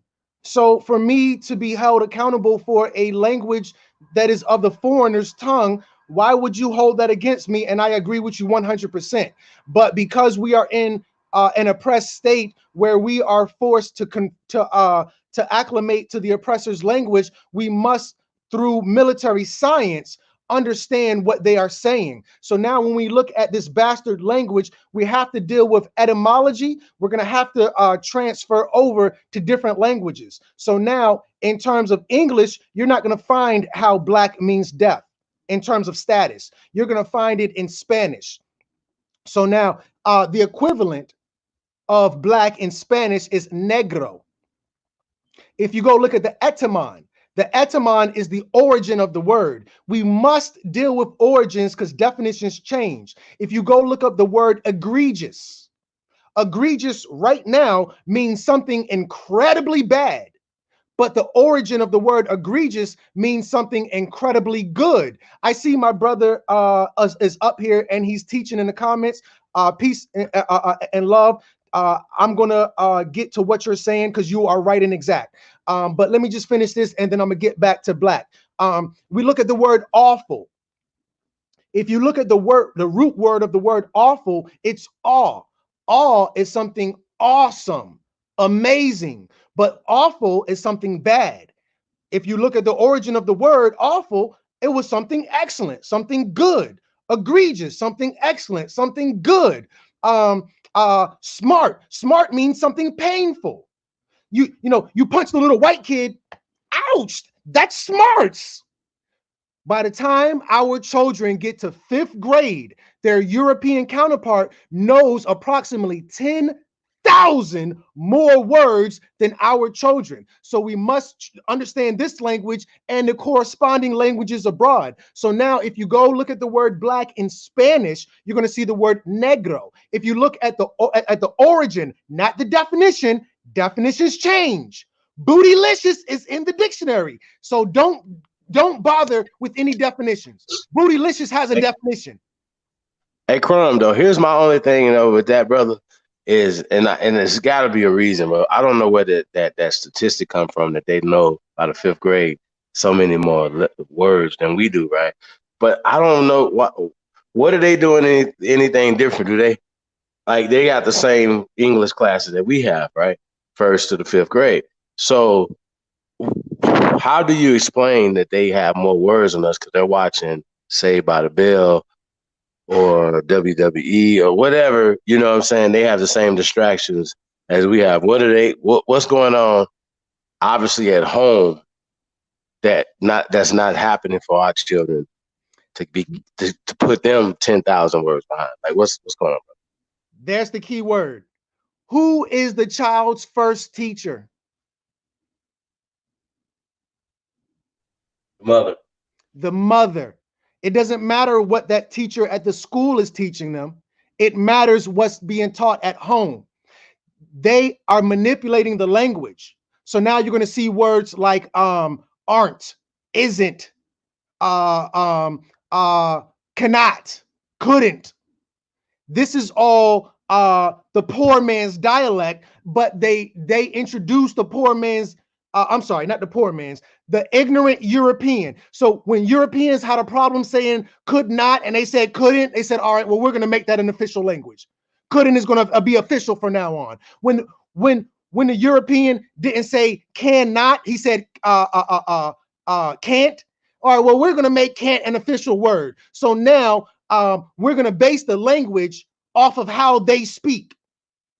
So it's not that you're learning anything different than they're learning, but the curriculum is based off how they speak. Yo mama say, go get me that remote control. Go get me some food out the refrigerator. Go look in the boot of that car. What's the boot, brother? The boot is the trunk. Our children ain't, I'm going to go to the store and buy some goods. We don't talk like that. Goods? What do you mean goods? Goods are supplies. Well, we don't say goods in our community. So now, based off their language, if you just structure the question in a certain type of way, we don't know what the hell the question means because we don't talk like that. I'm going to go to the store and buy some goods? Do you talk like that? Does your mama talk like? No, honestly, brother, in your household, do you buy goods or do you buy groceries?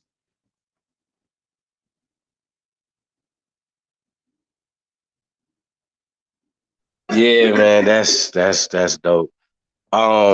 What else was I was Well, no, no, talking no, no. about? I'm not done. I'm not Cool. done. I just want to. I just want to see if it was just in my house or was it in your house as well. So I just want you to understand it's not based off what they're learning at school. What they're learning at school is based off what the European is doing at home. Now let's get back into the word negro. Negro has a definition. I'm sorry, an origin of necro. Necro. Necro. Necro means death, dead. So now when they say necro, because keep in mind, 60% of the English language is based off Latin. 60% of Spanish is based off Latin. The Spanish speaking countries on this side of the world, we call that Latin America. Oh, you speak Spanish? You must come from Latin America. So because you have an English bastardized language, you may not understand the Latin origin, where our Spanish counterparts have a better understanding of it. So now when you're dealing with things like necromancy, which is black magic, Necronomicon, which is the Black Bible, necrophilia, which is the sex of the dead, now you're going to see where Negro comes from. And the English version is Negro. And my brother up here is teaching hard, and I love it. He says, civilly mortis. Well, I think there's more to that term. That's only half the term. But nonetheless, being civically dead. Dead in the eyes of the law. A Negro is dead in the eyes of the law. But again, now we're dealing with political science. Now we're dealing with social science. Our children barely know the goddamn periodic table. So now it's like, whoa, Crumb, you just went over my head. There it is. Silviter mortis. That's it. Dead in the eyes of the law. So now you got these people claiming ADOS that we black and we need reparations. Bitch, you dead in the eyes of the law. What the fuck is you talking about? That's not going to work at all on any national level. Because politically, you guys don't understand how the system works. How the hell are we going to work with you? Because you just told me you dead. What do the cops tell you when they arrest your nigga ass? Anything you say and do can and will be used against you. It's called adjudication. Don't go in there and incriminate yourself. You have the right to not self-incriminate. But because we live in a nigga state of mind, we incriminate ourselves based off the words we speak. What you say can and will be used against you. The lowest level of government is the police. It is a Mirandization. They are legally responsible and required to Mirandize you. So now when you call yourself a minor, I'm a minority. Well, you're a minor. That means that you are not legally capable of handling your own affairs. I'm a black man. Well, you're dead in the eyes of the law. You're a dead man. We're going to do whatever it is we want with you. You're just an empty body. So we're going to put you in a cell and give you a charge. We're going to charge you because you're an empty body. You're a dead man. We're going to charge you. Now you've been charged like a fucking battery, and you've been put in a cell just like a battery cell. But the family don't, by the time our children get to 5th grade, they know approximately 10, their European counterparts know approximately 10,000 more words than we do.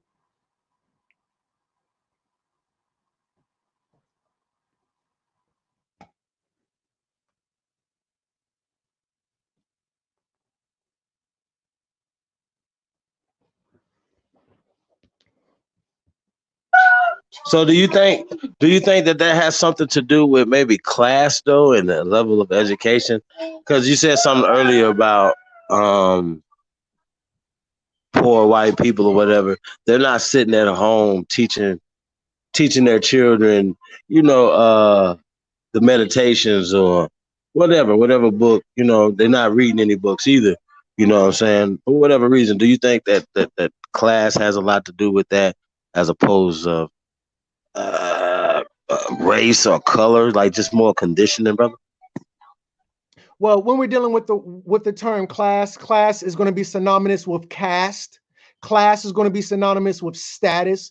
It's, you know, tomato, tomato, the same thing. Now you're going to see through the biggest legislation that this country has ever seen. The biggest legislation publicly, not privately. We're not talking about the Patriot Act or anything like that. The biggest legislation this country has ever seen was the New Deal. We saw with the New Deal white power. And when I say white power, I'm talking about class. They gave the Homestead Act was a part of the New Deal. Minimum wage was a part of the New Deal. Fair lending, at that point, there was no fair lending. Redlining was a part of the New Deal. Are you familiar with redlining, brother?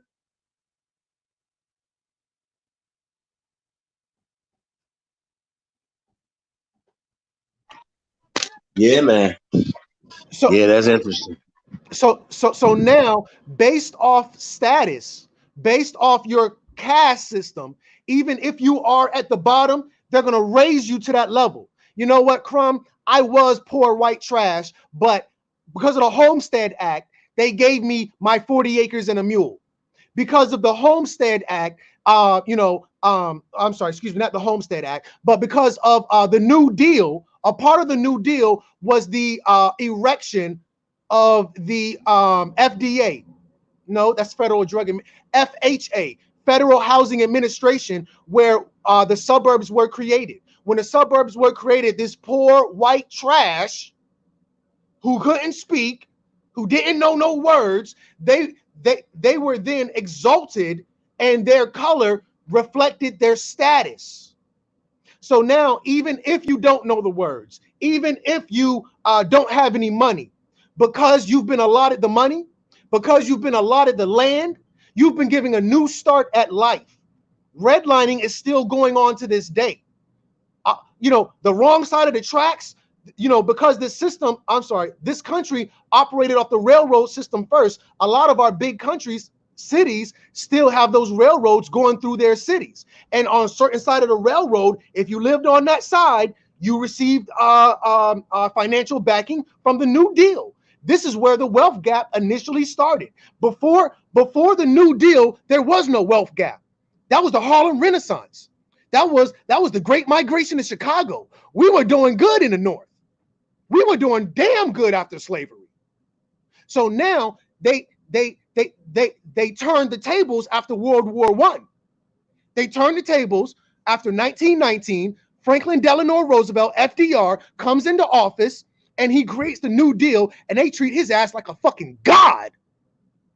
Brother, I don't know if you're aware of this, but Franklin Delano Roosevelt passed the biggest legislation this country has ever seen. And because of that, Franklin Delano Roosevelt served 4 terms in office. And had he not died, he would have served 5. After Franklin Delano Roosevelt, they passed a law, and they said a president can only serve 2 terms from here on out. Go look it up, family. Stop looking at goddamn housewives, reality TV, Jay-Z, NFL, and look the shit up, family. Y'all got a lot of fucking opinions, but ain't nobody bringing no facts. Look it up and debate the facts. Speaking of that, though, when you say the facts, do you believe that we're working off so many untruths is the reason why we can't get solutions or get things done, or there's just a group of these gatekeepers and boule members that everybody talk about? Is it that, or you just think we just working off false information? What do you think? I think we just scared. At the end of the day, our people have done so much with so little for so long that we are now qualified to make anything out of nothing. The reality is we scared.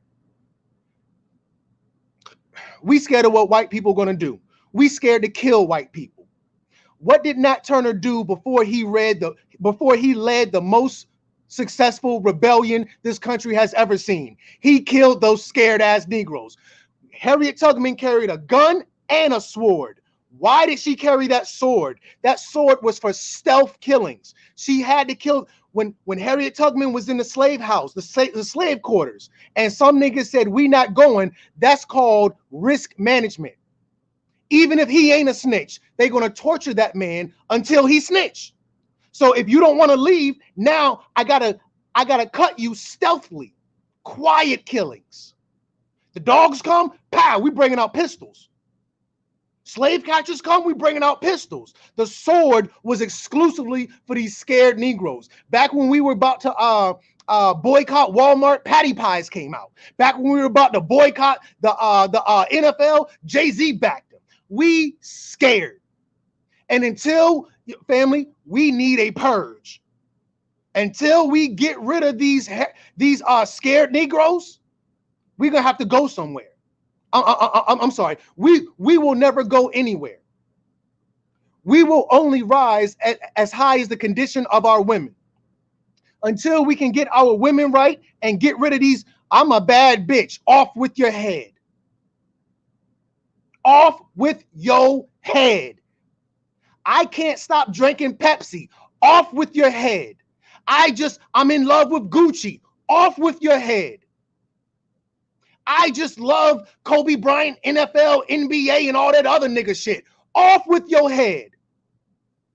Until we get rid of these niggas, then we will never rise to the condition that we will be in, because they will always be in our way. These are people, matter of fact, they tell us, oh, well, you guys are only 12% of the population.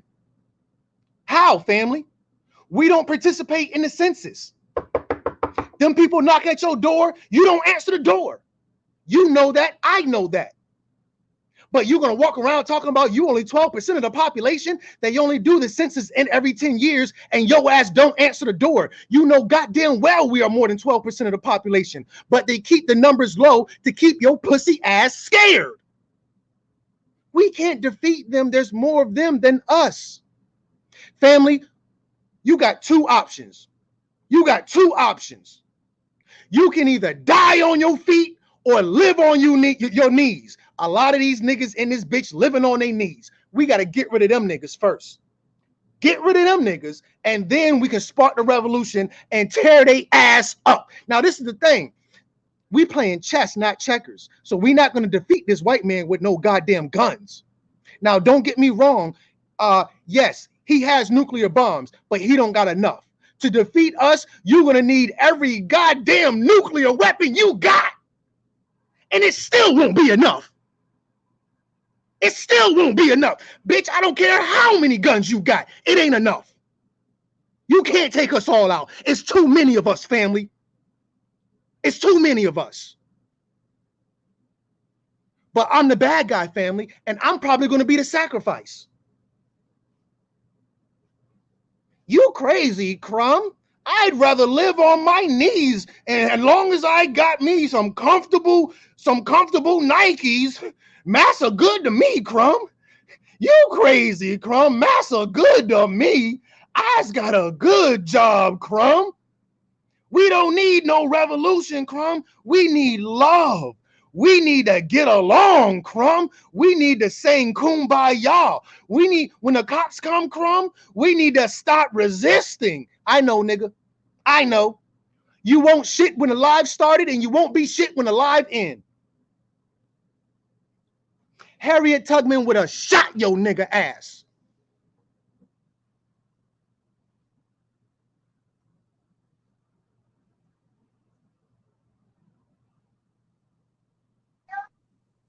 You said Harriet Tubman did what, bro? I said Harriet Tubman would have shot these niggas. Headshots. Headshots, family. All headshots. You gotta go. You gotta go. You gotta go. All of them gotta go. Family, Shaka Zulu never killed one European. Not one. The only people, family in this bitch, y'all got some silly ass followers. I'm gonna tell you that. Much love to all the family who's on point, but a lot of the family, y'all dumb as a brick. I'm gonna have to call a spade a spade. I'm gonna call a nigga a nigga. Y'all dumb as shit. But anyway, moving forward, Shaka Zulu never killed one Caucasian.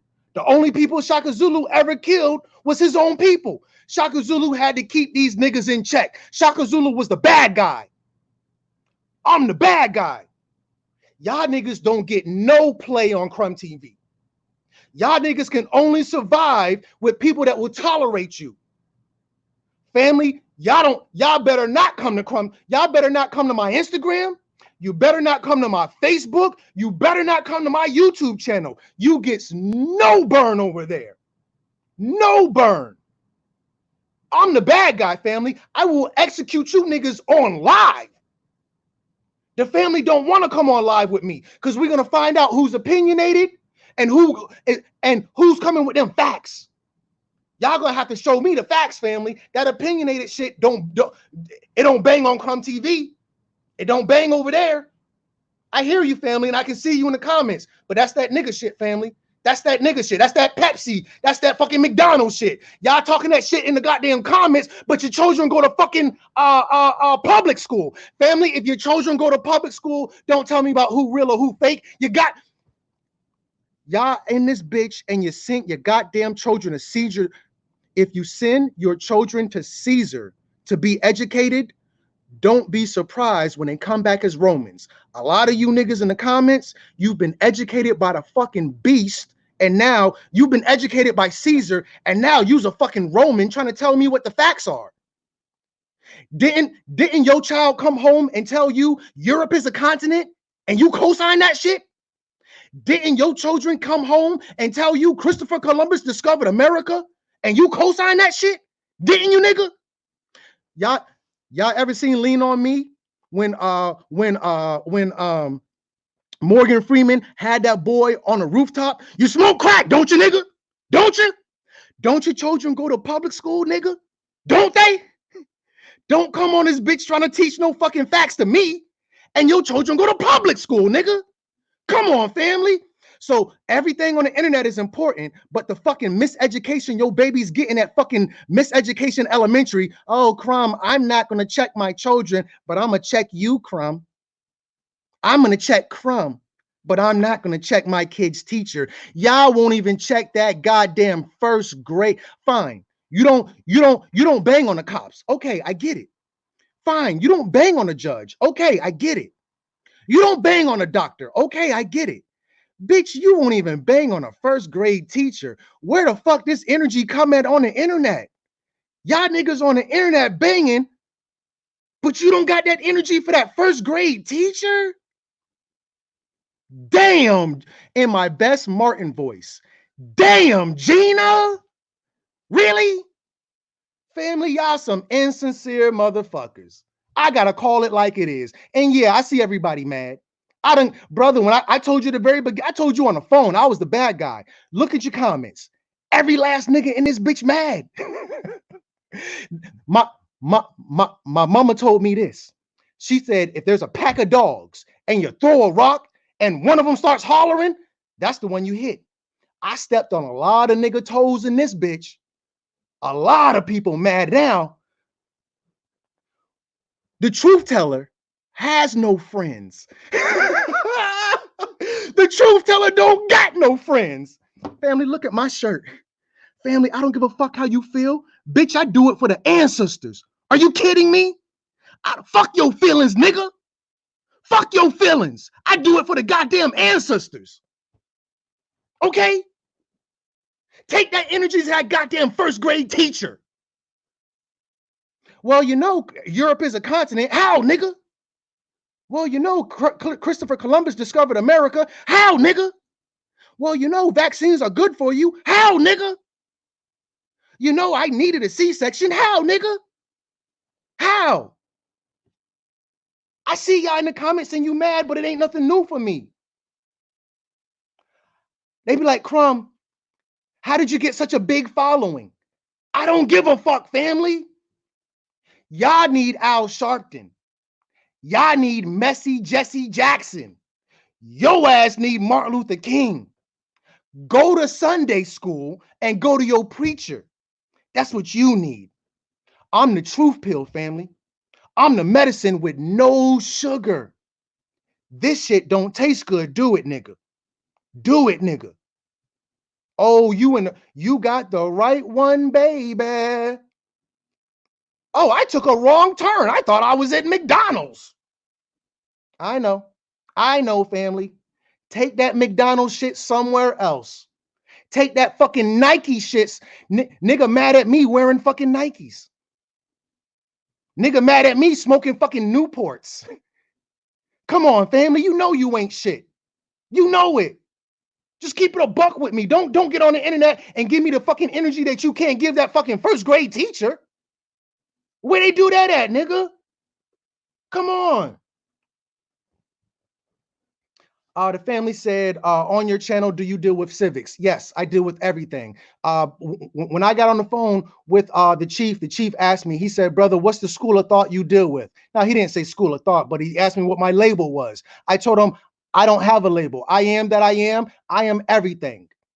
On Crumb, and this is what I don't like about the conscious community. Flat earthers don't talk about nothing except for flat earth.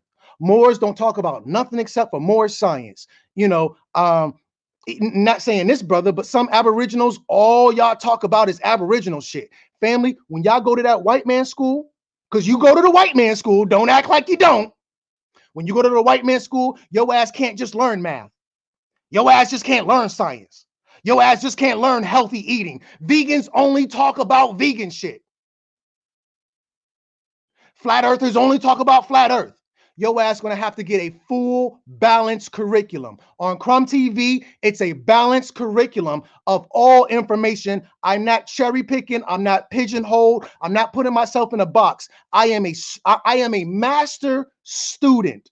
My brand is called Master Student. I am a student of life. I learn every family, and this is what I be telling the family. If I get shot, I'm gonna learn from that shit. I'm gonna learn a lesson. And if a nigga don't learn his lesson from getting shot, there's a 99% chance his silly ass gonna get shot again. So with that said, I can learn from a retard. I can learn from a genius. I can learn from a bum. I can learn from a millionaire. I can learn from a good day. I can learn from a bad day. I can learn from a roach. I can learn from a fucking angel. I can learn from anything. I'm a master student. On my channel, you will learn anything and everything. It ain't gonna be no cherry picking, no pigeonhole, no one particular category. And for the family asking, who am I? I am that I am. The same thing God told Moses. I am that I am. This is the platform, family. Crumb TV. Crumb TV. My page be jumping like Jordan, family. Jumping like Jordan. Right. Yo, and another topic, like I said, you were speaking on, man, you know, talking about the concept of God, the creator. Want to get your thoughts on that, man. Would you got an interesting thought pattern on that? Now, by the time our children get to 5th grade, their European counterparts know approximately 10,000 more words than they do. When we're dealing with the word God is a German word. And the German word is Gut, Dam, God. Our ancestors never had a God. We had deities. The root word of deity, I'm sorry, not root word. The origin of deity is diva. A diva. The first deity was our mothers. God gives life. God gives life. Deities give life. The first person to ever give life was your mother. So now, if you want to say God, our women are the gods. They are the only ones able to bring life into the 3rd dimension, the 18th galaxy, the physical plane. However, we don't deal with words like God. Our ancestors dealt with words that would best be associated with the concept of deity.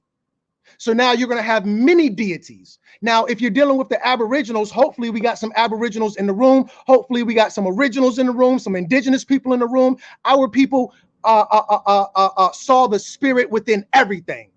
There's a spirit in the water, brother. There's a spirit in the trees. There's a spirit in the ancestors. There's a spirit in our hair. There's a spirit in the earth. There's spirits all around us. Look at the body.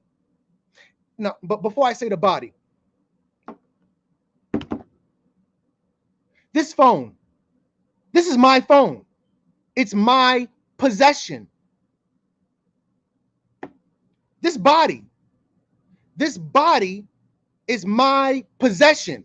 Well, who is my that I'm talking about? The spirit. The spirit owns the body.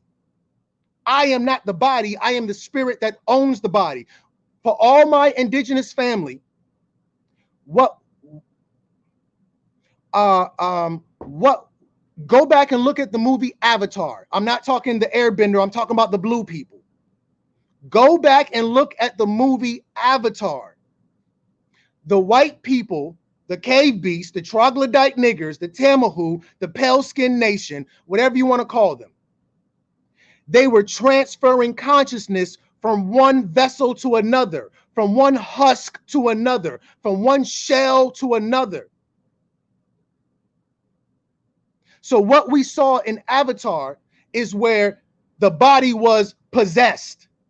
But if you go into popular religion, Islam, Judaism, and Christianity, oh, he's possessed.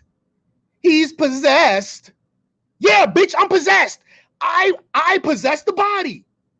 When they transfer my consciousness, I will possess a new body. But they don't want you to be possessed. They don't want you to be in control. That's why when you drink liquor, your liquor is called a spirit. So now when you drink liquor, you lose possession of the body. It's called the Kremlin photography. If your aura, the spiritual connection with your body, diminishes the more alcohol you drink. The spiritual aura and connection of your body increases with the amount of love that generates through this physical shell. Just like in the movie Avatar, they were able to transfer consciousness and possess the shell, the husk, the vessel, the physical body was possessed. Right now, I'm possessed. I'm a possessed body. Well, not I. My body is possessed by my spirit. What is the root word of possession? This is my well, you can't see it because of the color. This is my possession. This phone is possessed by me. This body is possessed by my spirit. Same thing in Avatar, by my consciousness. What's the problem? By the time our children reach 5th grade, they know approximately their European counterparts know approximately 10,000 more words than we know. The reason why the KKK dresses up in white sheets, if you go ask the KKK why they dress up in white sheets, they're going to tell you because we're pretending to be ghosts because so-called black people are a spooky ass people. Y'all are a spooky ass people, and we know that you can be spooked very easily. So yeah, when we're dealing with the God thing, that's a German thing. And when we look at the German God name is Woden. That's where we get the word Wednesday from. Wednesday is the day of Woden, or his Nordic name that may be more familiar to the people is Odin. So Woden is Wednesday, or otherwise known as Odin, and Odin has a son named Thor, and his day is Thor's day, Thursday, because when we're dealing with the gods, we're dealing with the celestial beings out in space. God is nothing more than Mercury. God is Woden. Woden is Odin. Odin is just Mercury, that planet out there. Okay, Crumb, it's not a planet. Fine. Yes, family, you are afraid of ghosts. Stop playing with me. Family, go look up the word demon. I don't want to be possessed by a demon, Crumb. I don't like demons. I don't like Satanism, Crumb. Let me let all the family under my voice know I'm a Satanist. I'm a Satanist. And I love demons. Oh, I can't believe he said that. I can't believe it. It's getting worse. The more I listen to Crumb, the more it gets crazier. When we're dealing with a demon is a guardian angel. You need a demon in your life. Demons are assigned to you at birth, nigga. It's called a tutelary spirit. a spirit assigned to watch over you from birth until the day you die. So now your ass talking about my conscience. There's a demon on one shoulder and an angel on another shoulder, Crumb, and the demon's telling me to do bad. Bitch, stop that fucking spookism. With your spooky, I'm not afraid of ghosts. Bitch, don't you not like demons? Really? Don't you not like demons? Yes, Crumb, I don't like demons. Because you's a spooky nigga. Demons are guardian angels. Our children do not know fucking words. It's a word game, family. It's a spell. So okay, so brother, would you consider yourself? Well, you said you're a Satanist, right? So that would that make I guess Satan, Lucifer, that guy be like your deity, so to speak? Can you break that down? Because I'm not really into the spookism anyway, so I could dig what you're saying. So, but just so the people that actually come out of the church that literally believe in the whole Jesus thing, when you say you're a Satanist and then that the devil, aka Satan, right, is your deity, can you break that down, my brother? Well, no, I didn't say Satan is my deity. I said I am a Satanist. If you go now, this is the thing again, brother. By the time our children get to 5th grade, their European counterparts know approximately 10,000 more words than they do. Any word with the prefix, I'm sorry, pre is in the beginning, with the suffix ist, it indicates the study of. When I say a Satanist, that means I study Satanism. If I say I was a scientist, that doesn't mean science is my God. That means I study science. An ecologist studies ecology. An economist studies the economist. So when I say Satanist, it is not that I worship Satan, just like an economist doesn't worship the economy. A Satanist simply studies Satan. If we look at the word Satan, we're going to see the original word Satan, S-A-T-O-N. Go look at the word Gabriel, Michael, Ishmael. What did Gabriel tell Mary that Jesus' name was? Do you remember?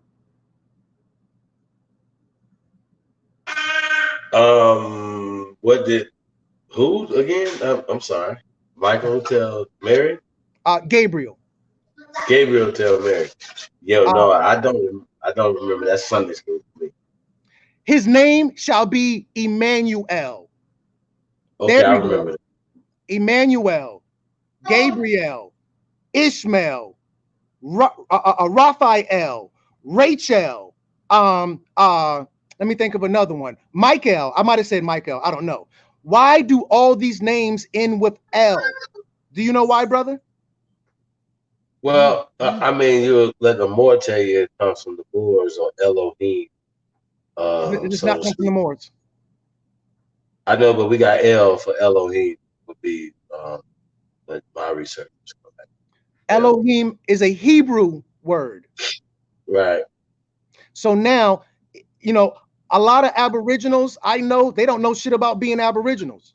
Our people never had last names. Can somebody in the comments tell me what Chief Geronimo's last name was? Can somebody in the comments tell me what Pocahontas' last name was? Our ancestors never had last names.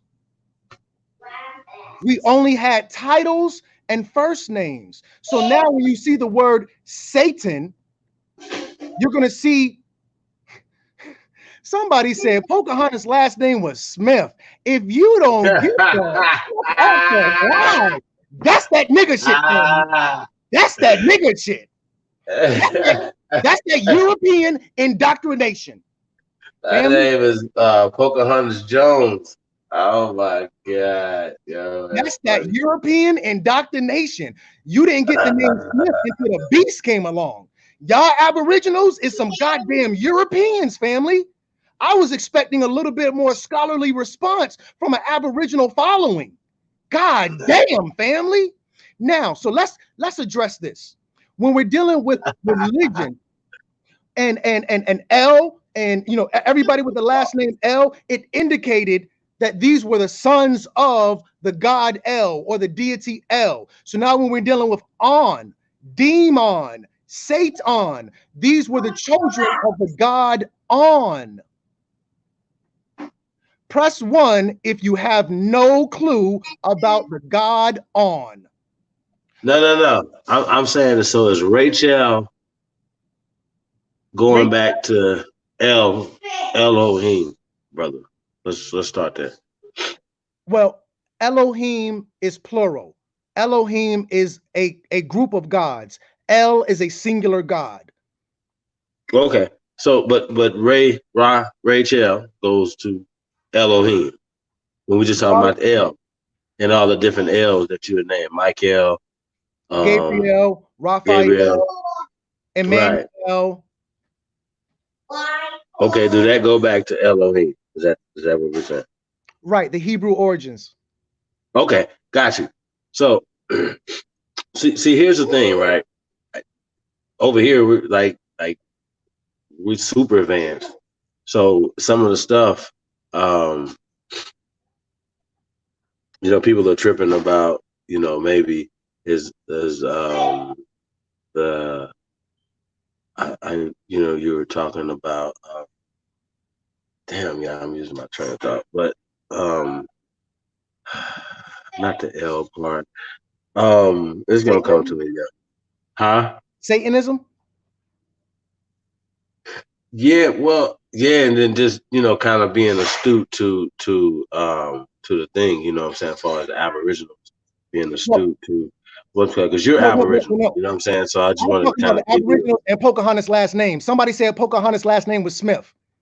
You and I both know that's that one person. I don't see that. I don't know who that is. Okay, here. Well, let me scroll back. Let me call this person. Hold on, we gotta see who that is. We're gonna put that on them. We have to put this person on blast. Thank you so much. We're gonna get back to On too. But I just want to make sure that Michael L and all these different L's went back to Elohim, even when we talk about Israel. You know what I'm saying? Israel goes back to Isis Rael. So Rachel goes back to Ra and El. So I'm getting that. And I'm saying, like I said, I already know these guys are just definitely astute to what we're talking about. So I just wanted to say that because this is an interview. This is not, for me. I'm not debating. No. Yeah, I got you. But I just wanted to throw that out there. That yeah, we definitely know what's happening over here, brother. Kiowa Yesha said Pocahontas' last name was Smith. Like Kia was playing. Okay. All right. Yeah, he playing. That brother's smart. I'm not playing. If the family wants to be a clown, I'm gonna call you out. You clowning, family. That's that nigga shit. That's that European shit. You clowning. So if you clowning, then I'm gonna have to call you out as a clown. We got some clowns. Yeah. But anyway, the only reason I brung up L is because when we're dealing with this concept of religion, we have to understand how religion works. Satan is simply a child of the god On. Satan, Demon, let me think of some others that end with On. Damion. These are all from the god On. So now when we're dealing with Satan and a Satanist, this is not the study of Satan, but the study of the children of the god On. So if the Aboriginals want to talk about religion, we're going to have to be astute within religion. Whatever the conversation is, let's just make ourselves students of that. But I don't want the family to, in terms of the comments, I don't want the family to say, oh, he don't know what he's talking about with whatever, but I'm Aboriginal. I get it, family. You're Aboriginal. So if you're not a scholar within the topic I'm talking about, simply be a student and learn versus trying to debate me. And I'm not talking about you. You've been a very great host. Right. You've been asking some questions. I'm just looking at the comments, and I'm seeing a lot of people who was giving me some really weird answers. And yeah, okay, they're clowning, but yeah, y'all clowning with some clown shit, family. Y'all on some real clown shit. I don't know what to make of that. Well, yeah, like I said, man, you got, like I said, even in a when we talking American Aborigines, right? You got yourself, for instance, that you don't necessarily would consider yourself that, but you're a descendant of the first inhabitants of this land. You would agree with that, right? What you said? I don't consider myself an Aboriginal.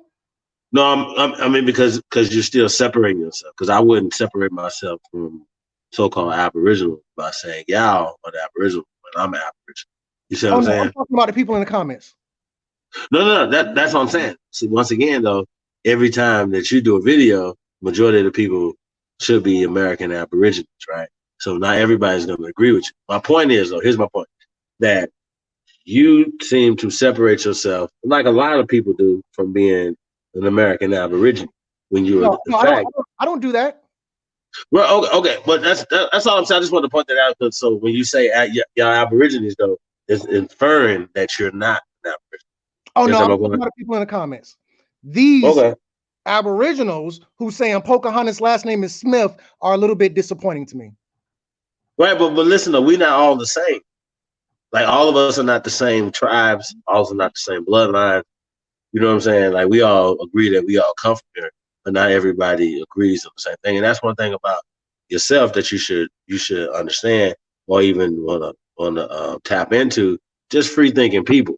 You know what I'm saying? Like you're a free thinking person or whatever. That's you don't give a fuck. And so for me, I like to have those type of people around that are not afraid to speak on how they feel, whether they agree or disagree with me or whatever, and we can go back and forth. And I get a kick out of changing their mind about it. You know what I mean? So that's kind of my thing. With that, but yeah, I don't know. I think Kyle was kind of clowning with that. Not sure, but we're gonna have to see. Um, yo, I mean, it's so much to talk about, man. Like anything that you wanna focus on that you wanted to say. We've been going for a minute. I don't. We go long over here, so I don't know how long you got. But we've been going for about 2 hours. Yeah, Okay, we'll be up here about two we and a just half get hours. we just getting started, y'all. So anything that you wanted to focus on, that you wanted to talk about, we didn't kind of touch on a few things. Let's see, did I have any more questions? The C-section one was pretty good. We talked stuff on the vaccinations a little bit. When you talked about being a bad guy of the conscious community. Yeah, I, yo, you know what I'm saying? Like a lot of the information that what people would say that what you would speak on would be kind of, in that realm of conscious community. You know what I mean? You going in the esoterical, you know what I'm saying? And then health, you know what I mean? Like like you kind of come from that same lane. Um, what separates you from the so-called conscious community? Nothing. I Because am you who I kind of am. you kind of come from a lot of different. Because I hear Sabi, I hear this, I hear that. So you kind of come from a lot of different things that come from the conscious community. What makes you different? Nothing. I don't think anything makes me different. I'm a part of the conscious community. I'm a part of the unconscious community. The smartest man in the world understands that he knows nothing. The more you learn, if you're wise, then you understand ultimately how much you don't know. I'll never limit myself from being anything. And I've said this several times at this point.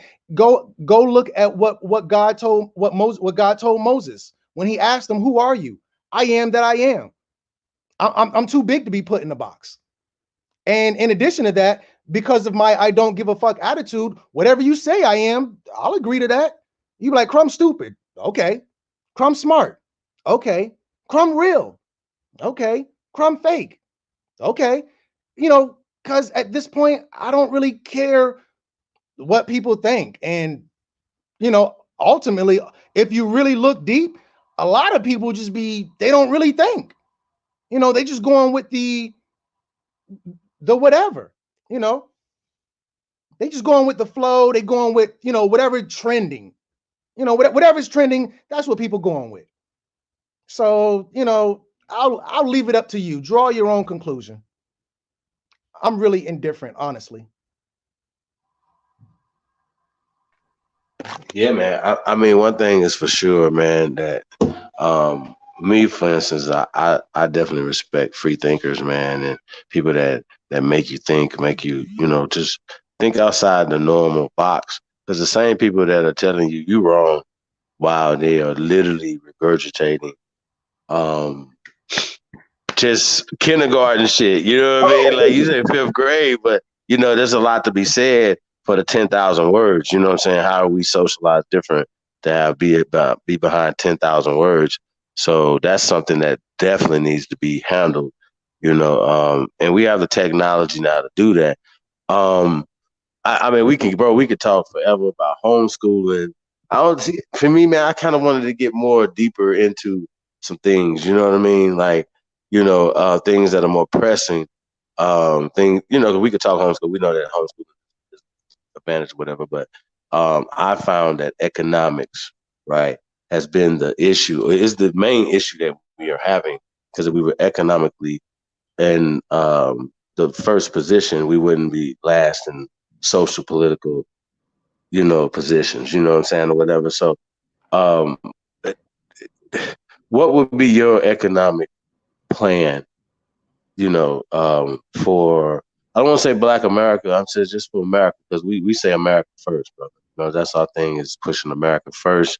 You know what I'm saying? When we're saying we're first Americans, when we're saying we're Aborigines, we're just saying we're just the first American, and we should be handled accordingly, socially, politically, as well as economically. You know what I'm saying? So what are some of your and then we also got a declaration too. I definitely need to get that to you, my brother. So you can check that out. Shout out to the brother, to the guy, Libra son. You know what I'm saying? That's something that's tangible that people can see, you know, you know, what's our declaration. You know what I'm saying? And we coming up on July 4th will be the official year of it. But yeah, we've been working on it, so we're definitely proud of it, man. So I don't know if you heard of the Declaration of Reclamation of our natural rights and our identity. You know what I'm saying? But that's really what we're talking about: our natural rights and our identity, and we're going to reclaim that. And we don't actually need their permission. So I just wanted to get your social political view, brother, on that. Well, when you're dealing with an activist versus a revolutionist, an activist is going to work within the system. A revolutionist wants to tear this bitch down. I want to tear this bitch down. I want to tear the economy down. If I hear any bad news on the news, for me, that's good news. What's bad for the dominant society is good for me. Capitalism has never been good for our people. The Aboriginals didn't use capitalism before the white man came. And then they ran that bullshit that the Aboriginals sold Manhattan to the white man for $24. This is my thing. What bank did the Aboriginals have? How did we both have the same currency? What was the currency exchange? All right, well, $24 in European currency is $66 in Aboriginal currency. There was no currency. As we already know, we've always had a rich barter system. We've never had a capitalistic society.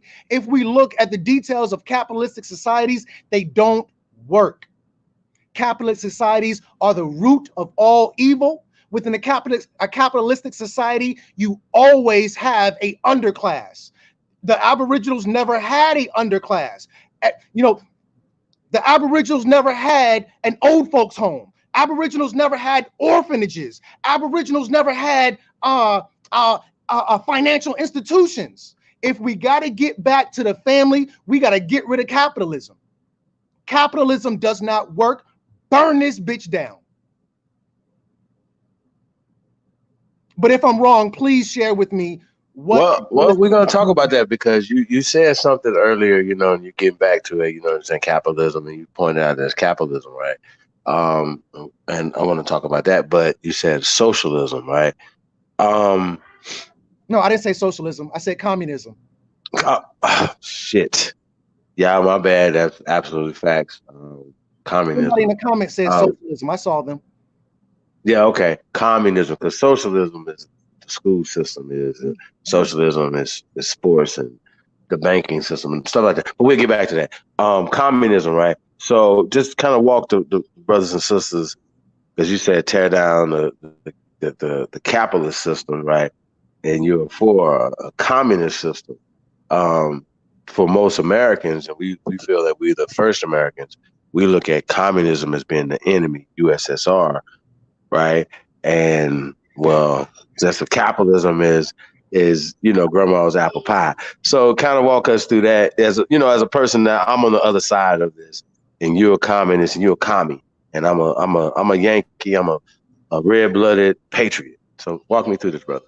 Now, when we're dealing with the USSR, the USSR is not communism. The USSR may be the poster child for extreme communism, simply the same way as what's that boy's name? Not Saddam Hussein, but Bin Laden. Just like Bin Laden is the poster child for Islam, or just like Bin Laden is the poster child for Islam.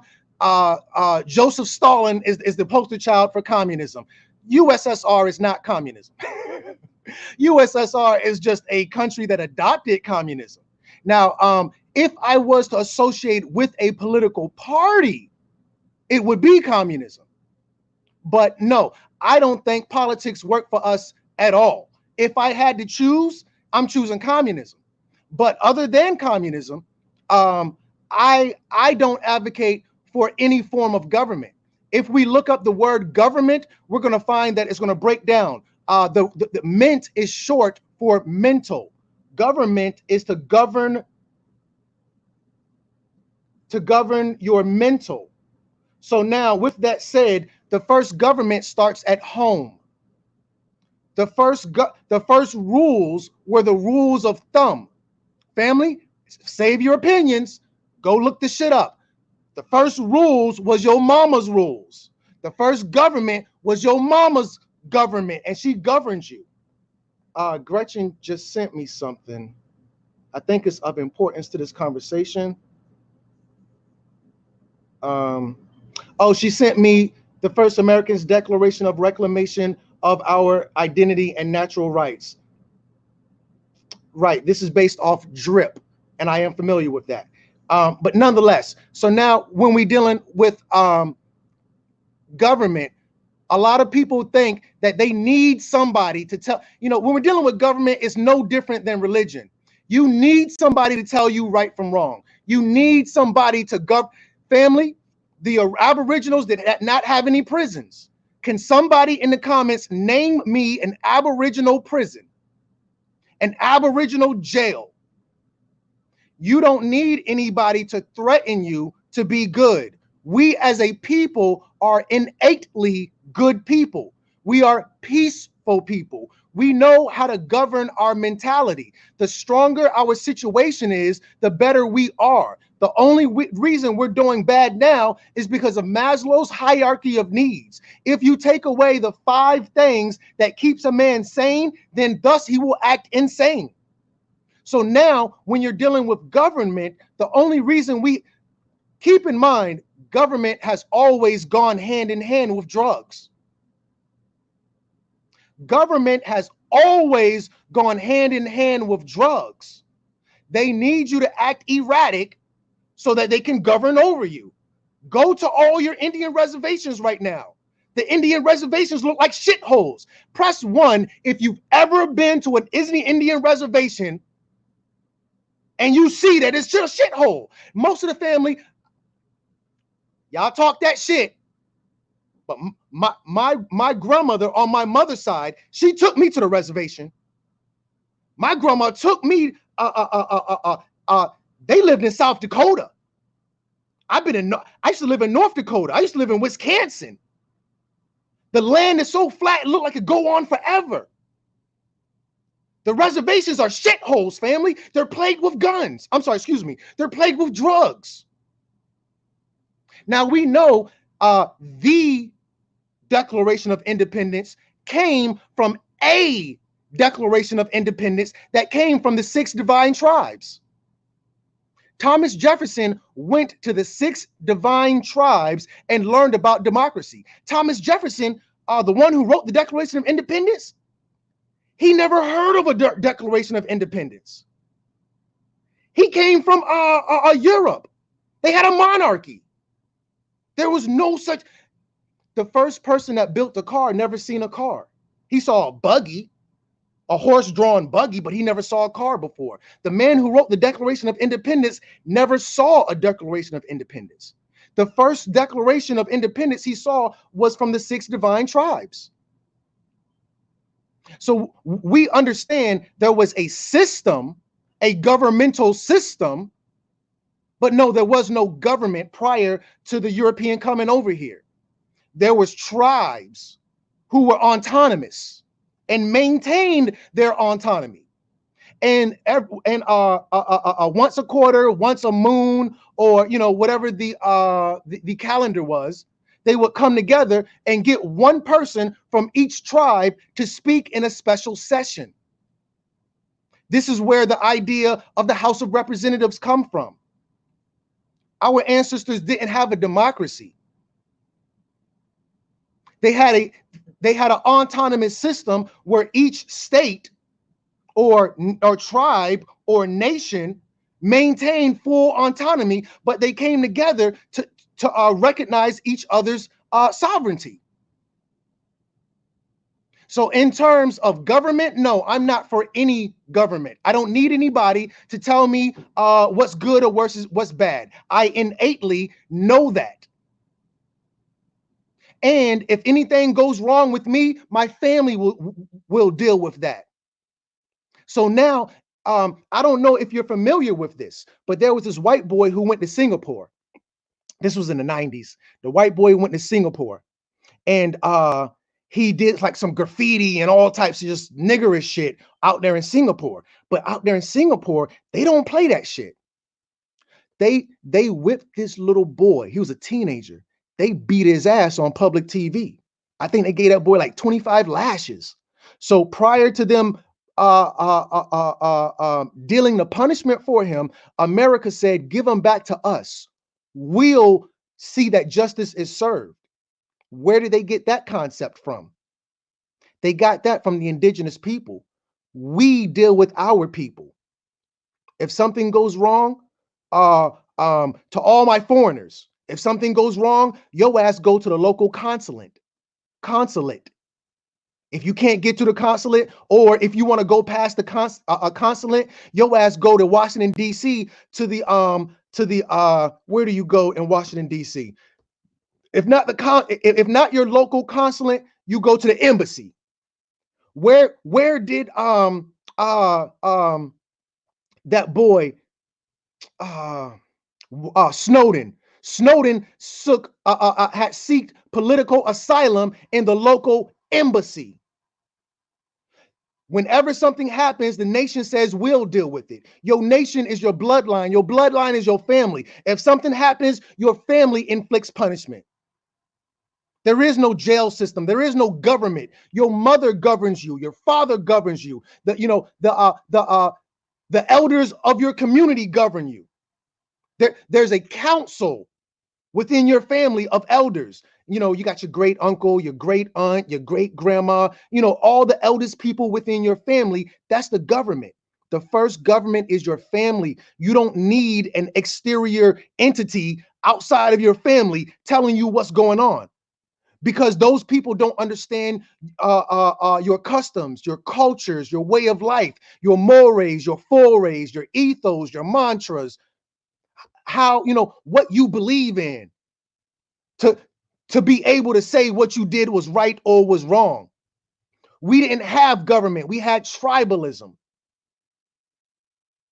Tell me what the name of this indigenous government that we had before the Pilgrims came. Tell me what the Constitution's name was. They didn't have the Constitution. I'm sorry, excuse me, the Declaration. They had a declaration. But our people don't understand history, nor do they understand the language. Yeah, man. I mean, I think it's interesting that that these people basically created the language that we're speaking now off of their language, obviously, for them to be able to speak to us, the dramatic language, with our language, the indigenous languages that are already here, right? And for me, it's really about from that point when we're talking about kindergarten, right? It's something that stands out to what you're saying, the 10,000 words, and a lot of that starts in so-called kindergarten. You know what I'm saying? No, it starts at Um, home. It starts at home. excuse me. Your first teacher is your Well, mother. I'm talking about far as the teachers, indoctrinating our children. It's kinder, right? Kindergarten, but you said at the home, the parents exposing their children to more. What's the solution to catching up to the 10,000 words? Basically, is what I'm trying to get to. What's the solution to that, Turn my that brother? For you as goddamn a parent, and for you to give advice to other parents, for them to not only catch up but surpass the 10,000 words. How do we do it? turn that goddamn TV off. Turn the TV. Y'all niggas watch entirely too much TV. Last year, 85% of the American population did not read one book outside the Bible. The most activity on Google, niggas Google how to spell. Niggas can't spell no more. The number one activity that Google reports this. Family, don't debate me. Just look this shit up. Just look this shit up. Don't y'all want to debate Crumb, but you don't want to debate the doctor. You want to debate Crumb, but you don't want to debate Google. Go look up what is the most Google thing on Google. Spelling. It's a spell. And we don't know necromancy. We don't know. Niggas don't know the language. Niggas can tell you every single game that Kobe played, but niggas don't know this fucking language. Niggas don't know the spell. Niggas don't know how to conjure. Oh yeah, y'all on this goddamn phone and these computers watching TV. Y'all gonna have to stop with that shit, family. Y'all gonna have to stop with that shit. You ain't gonna see. This is the thing. You can't deal with the yin and not the yang. You can't deal with the ebb and not the flow. You can't build without destroying. I'm the agent of destruction. Get that fucking TV out your house. Y'all niggas break y'all neck doing goddamn Black Friday. Crumb, I gotta get me a big screen TV and the newest iPhone and the latest Jordans. Nigga, get the fuck out of here. Niggas up here trying to debate me with a fucking big screen in their house and a pair of Nikes. How we gonna fix this, Crumb? So Crumb, that's what I'm asking you though. So what should people be investing in, or just what? Well, I guess you said it's a communist society. So what's your utopia? Like, what's the end game to Crumb TV, the awkward guy, right? The quirky guy. What's the end game to your mindset, and for ultimately, what are you even doing these shows for? And making, even putting your energy into this, right? And should people listen to the guy that maybe is, let's just say, quirky and awkward? But why would the quirky and awkward guy be the guy that we should listen to? Because you're quirky and awkward. You said it yourself. What, brother? Absolutely. Now, this is the thing, family. I'm not advocating that anybody listen to myself. Listen to me. I'm not here to get anybody to believe anything. I'm asking these lazy ass Negroes to do the fucking research for themselves. That's the problem. Everybody done went to fucking church telling me, well, what do you believe? What do you believe? Who are you following? Who are you? Crumb, family. I don't have any followers. The people who are following me, we're all going in the same direction. Oh, you following Crumb? No. Crumb and I are going in the same direction. Family, if y'all want to be a fucking follower, you going down when I was a kid, family, I might have a baby face. My shit don't grow. I don't even shave. When I was a kid, they said, don't be a follower. Don't be my follower, family. You're going to have to lead yourself. You can only save yourself. Don't come repeating the shit I say. Take what I say and go look the shit up. And then you can say it and say, hey, I'm speaking not because I follow Crumb. I heard some shit on the internet. I'm speaking because I did the research myself. Maybe Crumb motivated me to go do my own research. But ultimately, family, you can't rely on no Sky Daddy. You ain't going to vote your way out of this. Crumb cannot be your scapegoat. The only person that can save you is you. Ultimately, you are going to have to save yourself. You're going to have to do your own research. You're going to have to be something that you've never been before. It's called a fucking countable. You cannot rely on this fucking teacher to teach your children. You can't rely on this professor to teach you. You can't rely on this doctor to heal you. It's up to you to do your own work. I am not your savior. Jesus ain't your savior. That teacher ain't your savior. Chief ain't your savior. Ultimately, you're going to have to do it for yourself. If you go on my platform, my followers are simply the people going in the same direction that I'm going in. And I don't call them my followers. I call the people who are under the sound of my voice master students. Don't be a follower of Crumb, be a master student. So now when they go to kill Crumb, because they look for our leaders and they kill the leaders. And when they cut the head off, the body falls. But if you are your own leader, Chief is his own leader, everybody on the live is their own leader, then there is nobody to kill. So with that said,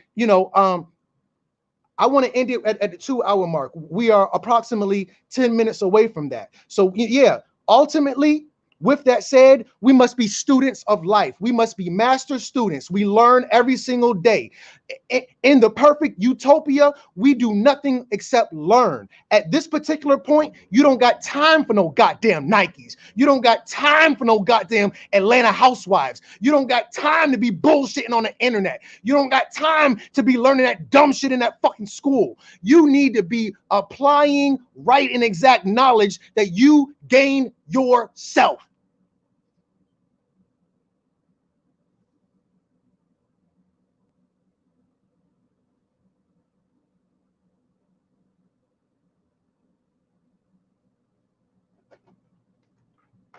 I'm not nobody's crutch. Y'all can't blame me when the shit go wrong.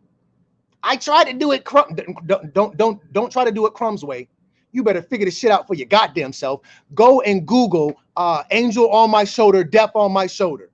I'm sorry, devil on my shoulder. Guess who the devil look like? Your devil ain't me.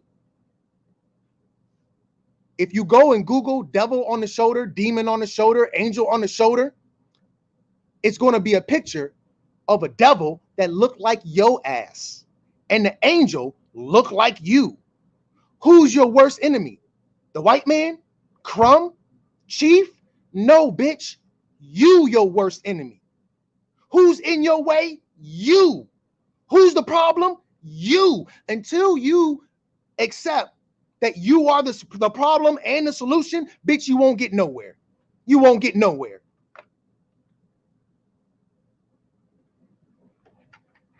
Ain't nothing I can do for you. Ain't nothing nobody can do for you. Because you're looking for a scapegoat. You're looking for a crutch. You're looking for another Sky Daddy. I ain't that nigga. I'm just a regular nigga like you. I put on my pants one leg at a time, just like you. I can't be nobody's savior. I'm just here to make your ass think. Goddamn Atlanta housewives don't make you think. Nikes don't make you think. You just doing what everybody else doing with your fucking trending bandwagon ass. I watch the news, Crumb. I send my children to public school, Crumb, and I go to the doctor, Crumb. I pop pills, Crumb. I get it. I get it. Whatever the beast told you to do, you do it. Is we sick, massa? Is we sick? I bet. I bet, family. I get it. That's right. I'm looking at the man in the mirror. Family, you're gonna have to take a hard look in that fucking mirror. And I guarantee you, your silly ass won't like what you see. It's so easy for y'all to come in this bitch and throw rocks at Crumb, but it's so hard to look in that fucking mirror. Family, do you know who the first person I ever offended was? Do you know who the first toes I ever stepped on? You know who the first person who ever got mad with me for talking like this? Me. The first toes I ever stepped on was my own. Bitch, you and this bitch throwing fucking rocks in a fucking glass house.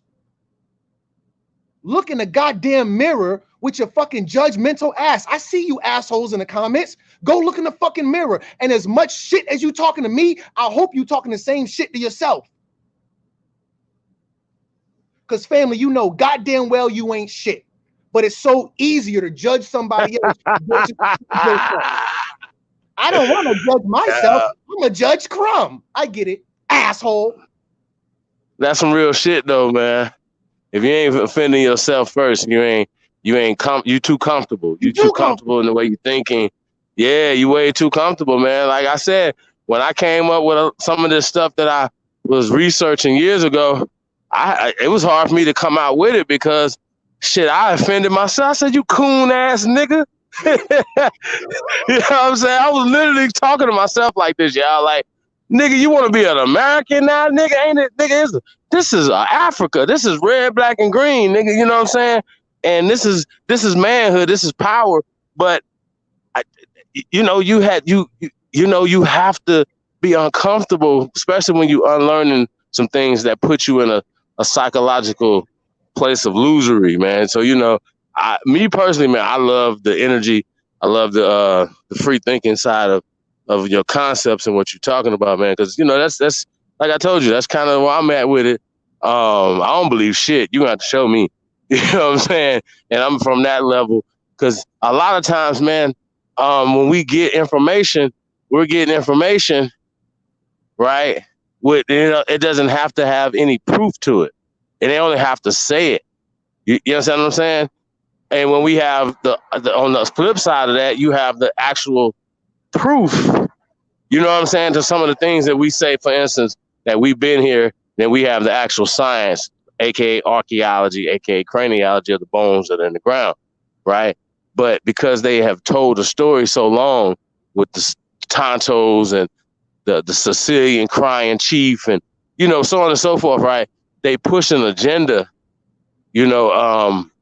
just the psychological warfare of it. They just push that agenda on our people so tough, man. I just think it's, just speak on just the guys that continue to push the whole, I say eugenic, bro, eugenic death culture on our people, bro. Because that's what you're telling us right now, bro, that they're pushing a death culture on our people. Just kind of speak on those guys, man.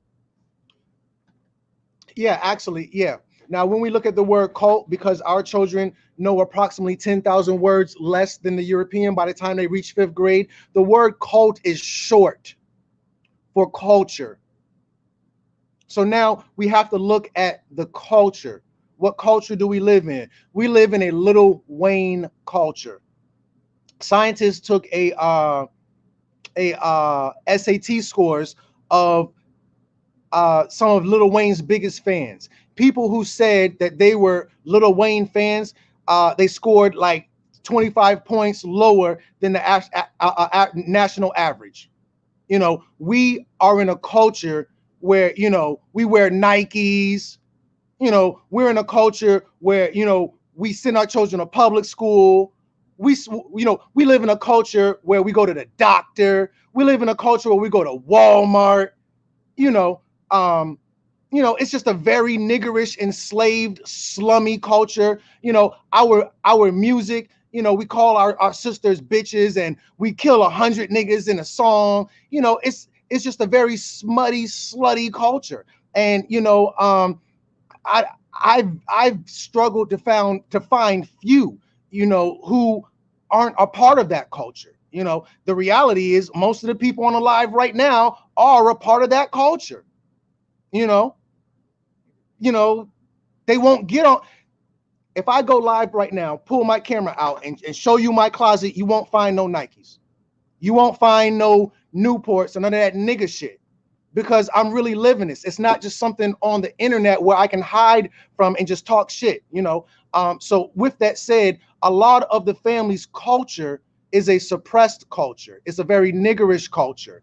And you know, we are funding our own oppression. The Mexicans don't pay taxes. Donald Trump don't pay taxes. Who's the one paying the cops to kill us? Paying the teachers to miseducate us? It's us going to these slave jobs. We tell our children, go to school, go get a good job. The family said, what I got against Nikes? Family is called ROI, return on investment. Nikes don't have a return on investment. We as a people invest in companies that do not return anything to us. The Talk that Asians, shit. Talk that shit, Crumb. Talk that shit, bro. when Talk you that shit, man. when you buy a pair of Nikes, you don't know what agenda you are supporting, but how you spend your money reflects your political alliances, whether you are ignorant to what your political alliances are or not, but you're bankrolling these people's agenda, asshole. That's what's wrong with Nikes, nigga. The fuck you thought? You thought you was gonna spend some money on Nike and Nike was gonna appreciate that shit and give some shit back to you? Half y'all niggas got $1,000 in Nikes, but don't got $1,000 in Nike stock. Now you feel like an asshole? Come on, family. The fuck is wrong with you? Get them fucking Nikes off your feet. So, but with that said, brother, we have approximately 1 minute left. I just wanted to give my little closing spiel before I get out of here. I wanted to let the family know that, you know, no matter what the tone is, I hope the family sees the trees, sees the forest instead of just the tree. See my message versus the messenger, because y'all love to kill the messenger and ignore the message. So with that said, I want to Facts. say I am truly your humble brother Crumb. I come in love. I do this because I love my people, you know, and that's just the reality of it. I have an Instagram platform called Crumb TV _. I'm almost at 14,000 followers. I think that page is it's less than 2 years old. It's like a year and a half old, you know, because I do marketing. I have a YouTube channel. I think I'm at 13,000, 14,000 subs. I'm trending 1,000 subs per month. So based off my current trend, hopefully I'll be at 28,000 by the end of this year. I'm also on Facebook, which is my biggest platform, Crumb TV. I'm at 40,000 followers over there. I'm somewhat of a hacker, so I've really been able to manipulate the system on Facebook and to promote myself over there as a marketing guru, so to speak. I use that term very loosely. So those are the 3 places you can find me. I also have a podcast called Snatched. It can be found wherever podcasts are available at. I'm just basically everywhere on the internet of significance in terms of platforms. My website is called soultrustrecords.com. It's a website that is sponsoring me because I just don't want to spend any money on my own website at this particular point. But this year, my website will be coming. And I want to thank the platform for having me on. I want to thank Gretchen for reaching out to me. I want to thank Chief for, you know, being humble enough to accept a person like me. Most people are scared to work with me. And if the family hasn't figured that out by now, I'm sorry, if the family didn't realize that before, you know, basically you can probably see why now. I'm just a person with a passion that is very hard for some people to stomach. And I understand that as well. I am an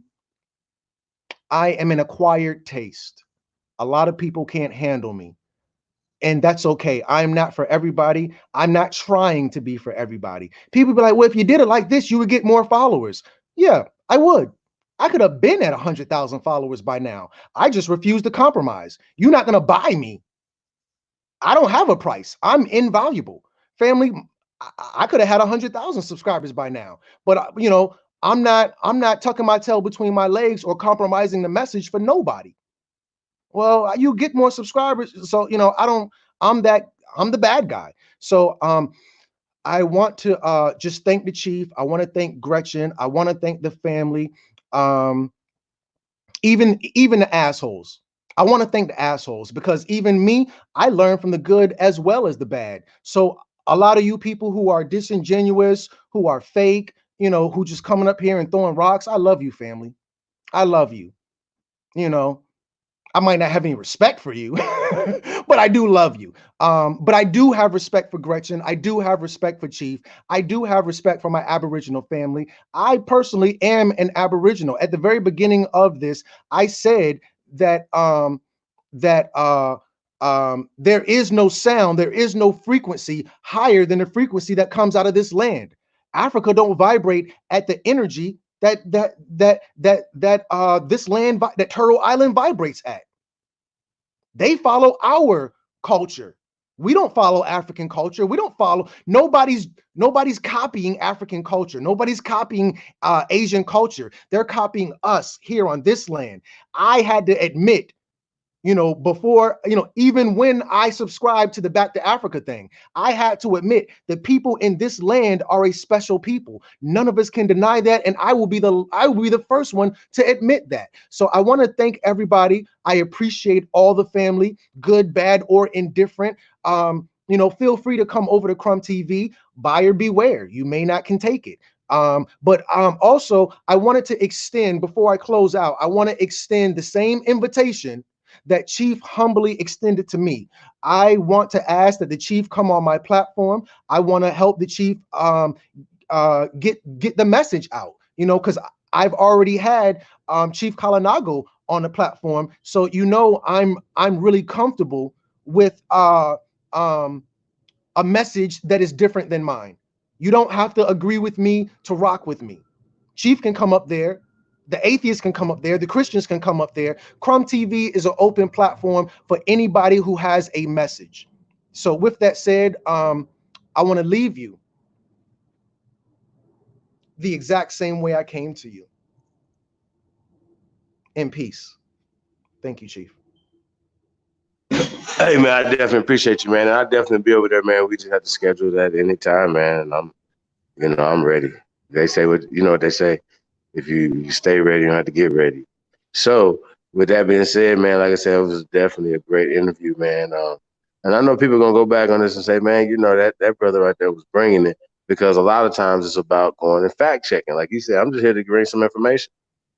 You know what I mean? I never looked at it as that way, but when we're talking about like far as urine and stuff like that or whatever, from that perspective. So yeah, sometimes it's about perspectives and looking at things differently, y'all. So shout out to Crumb, man. Definitely, like I said, man, the energy, the information, what you drop, man, is just next level, bro. So salute to you. Like I said, man, we just the first one of many, y'all. So there's a lot of things that we could have discussed tonight, man. Just one topic, too. You know what I'm saying? They got deep into it. So it's so much to talk about. This brother has so much wealth of knowledge. So like I said, man, go subscribe to everything that you got, man.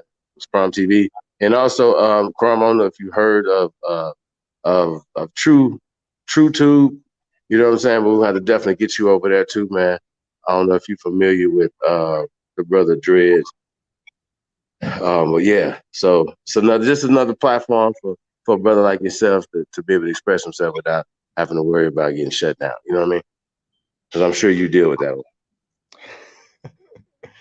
No, I'm just giving it real. I know you do. So we need platforms that's built by us and for us. So I have people like that. So we're gonna get you laced up. True Tube though.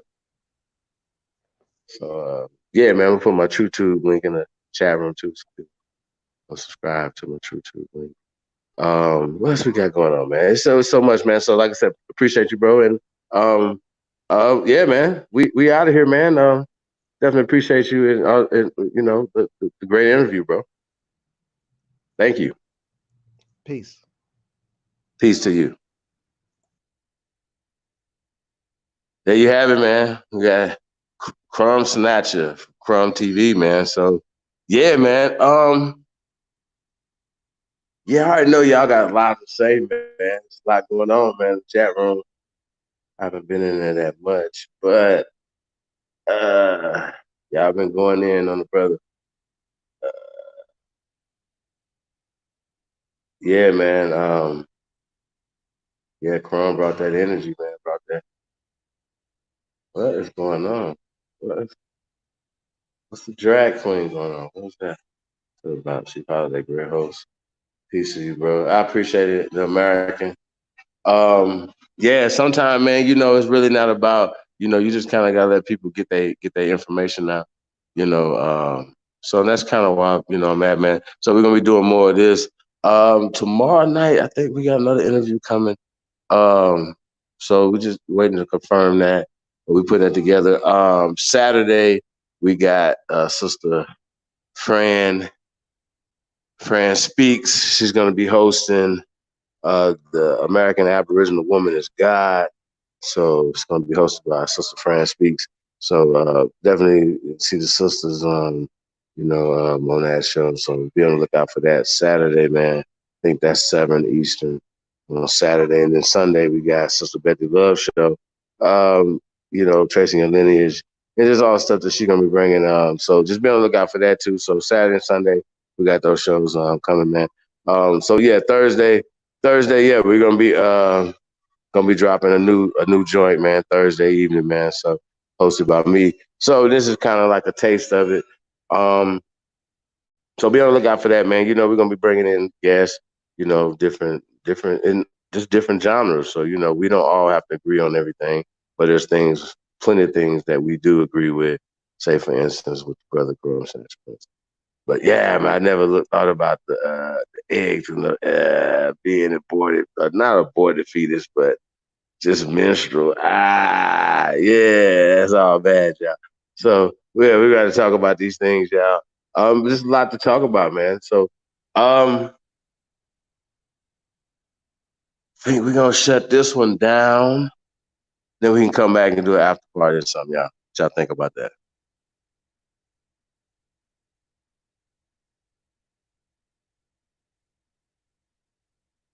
So yeah, man. Shout out to the brother Crumb Snatcher. And we'll let y'all know we're gonna be over there, man. We go over there and represent for the Aborigines. You know what I'm saying? Y'all already know I'm gonna represent, man. So yeah, Crumb came and tore the house down, man. That's how you do it. So shout out to Crumb, man. Definitely appreciate that. We're in the building, man. You're not, says Rudy. Rudy says, what you say? Chief, I'm confused. What you confused about, sis? Miss Sylvia Williams in the building. Miss Rudy's in the building. Kia, what piece of the gods? We got Lil Yos Rios.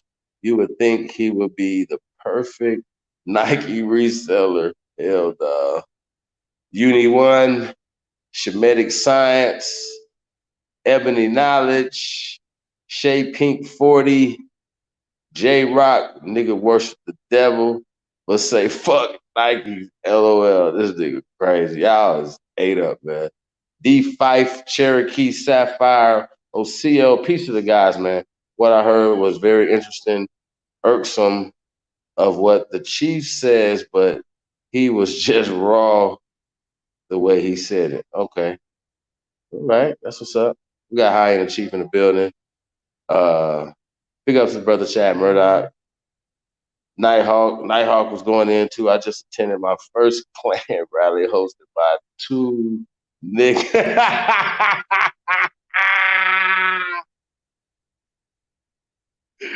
Stop playing. Nighthawk, you ain't shit, man. Nighthawk ain't shit, man. Kill Waters, the original, man. Nah, man, get y'all boy, man. Nighthawk said this is a Klan rally. Ah, man. He spit some facts. That's a fact, bro. A Klan rally though? That's funny. Shit. Oh man, that is funny. We got the American in the building, man. Just the self-hate, good info, bro. I don't know if it's self-hate or just self-reflection. You know, he said he let y'all know off the back he was a bad guy. You know what I'm saying? He stepped on his toes. And also when we talk about the hit dog concept, I don't feel offended to certain things unless, I'm actually doing them. Then I just kind of look inside for myself too. So niggas do be doing nigga shit though. Like, let's be clear on that. And niggas do be having nigga thinking, because not everybody. And I don't know if that's a stereotype, but for us to be in this economic position that we in, damn, I mean, can we deny this? And sometimes that it doesn't feel good. I don't focus on that. I focus on uplifting and speaking to a frequency to people that walk like gods. You know what I'm saying? So when we say, okay, well, there's no Nike and you can't take Nike, once you take Nike, you gotta give them something better. So then we have AmericanAboriginalShoes.com. Shout out to Libra Son. If there's no talking, there's no conversating, there's no going back and forth. We say, oh man, well, what about Prada? And nah, we got originaltribalwear.com. Shout out to Miss Mohawk. There's no conversating about that. So yeah. So he said some truth when it was about supporting certain things, doing certain things, or whatever. Like I said, there's some people just think more extreme. And he told you he was quirky. You know what I'm saying? So if he doesn't say anything that provokes some type of emotion out of you, then I don't think that's going to be a great interview. That's what makes interviews great. And just doing the interview, as being an interviewee, you know what I'm saying? That's what you want, man. So shout out to Crumb, man. He brought the house down, straight up, real spit. Back to you with Empress Isha. Isha in the building. Peace, Empress.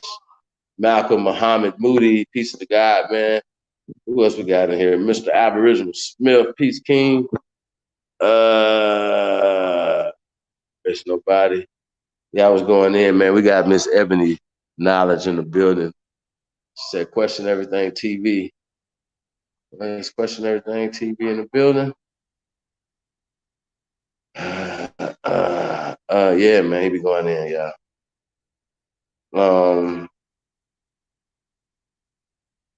Yeah, it was a dope presentation, y'all. Dope presentation.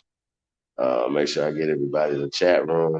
But we shut this down. Mikey G13, don't be woulda, coulda, shoulda ass nigga. LOL. What is wrong with Mike? Mikey been going in too. Cash guy, what's up? This is Bull. Africans got their own culture they follow. Yeah, that's facts. I don't even know if we're gonna call them Africans though, because there's different cultures over there too, even in different places, so-called countries over there. What else we got in here? Did I get Kiwanis piece, bro? Think I got everybody out getting to the top. Yeah, man. Yeah, y'all be acting up. Y'all catch everything. Especially Narvers is in the building. Peace, Empress. Thank you for coming out. We definitely appreciate y'all, man. Let me see what we got going on. We're still going in, y'all. Y'all see it, man. Y'all see the link right there. Support the content. Put your boy up. Support the real, man. That's what we say, man. That's the concept, man. Support the real. 2020, man. So peace to all the real ones out there. We got Big Chief in the building. I almost missed you, big homie. Peace of the God, Big Chief. I'll make sure I miss nobody else in here, man. Drew Breeze. What it do? That's right. Fran Speaks in the building. It's about positivity. Yeah, but it's about getting information out too. So we do not, and I'm going to repeat this, we do not censor over here. I do not like blocking people for because they have a difference of opinion than me. My job, and your job should be to try to be able to successfully persuade them your way of thinking. But guess what? Everybody's not gonna think the same way, so we have to expect that too. So shout out to my brother Atansis one. We don't agree on everything, you know what I'm saying? But that's what makes us better, because we behind the scenes sharing stuff, battling, sharpening each other. You know what I'm saying? Y'all think we're gonna battle behind the scenes. We're gonna battle on the phone for hours. Me and my brother from another brother, Executive Sessions, battle for hours. Face to face arguing. No matter where we at, we own this right here. This is what we talk about: history, about how to beat this. He calls it white supremacy.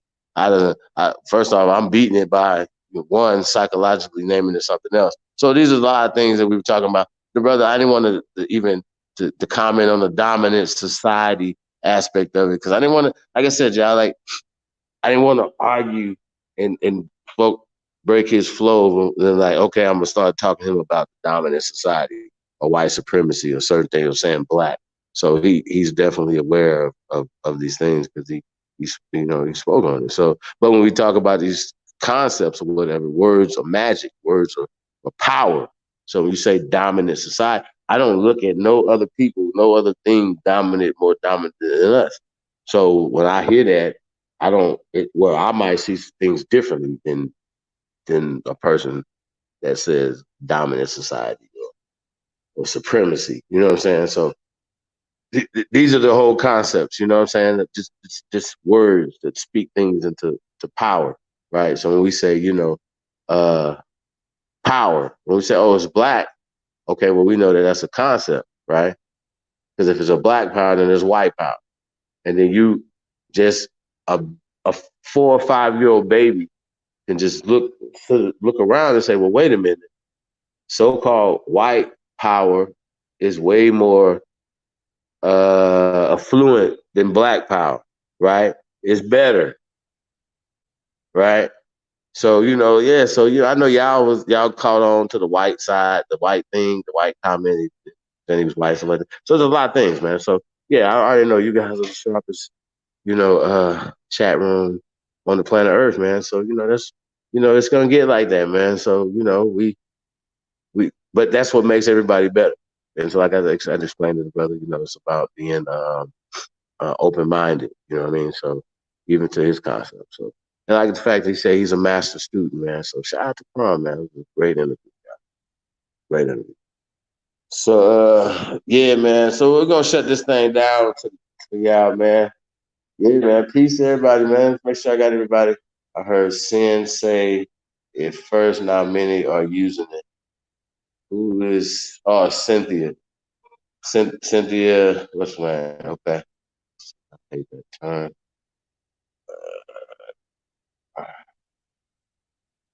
Thank you, friend. I definitely appreciate you. Be busy in the building.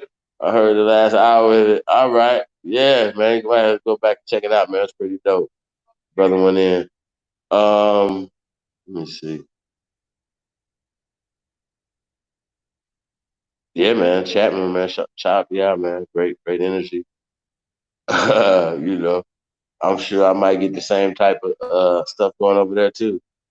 You know, so because when you hear people hear stuff that they never heard before, it might make you move a certain type of way. So, um, but yeah, that's what it's about though, y'all. So I think what's that thing? We're gonna go ahead and shut this thing down right here. And we'll probably come back, man. So like I said, man, definitely thank everybody for coming out, tuned in to that interview with the brother Crumb Snatcher from Crumb TV. So yeah, we're gonna go and shut this down. We'll probably come back. So peace and prosperity to all American Aborigines, man.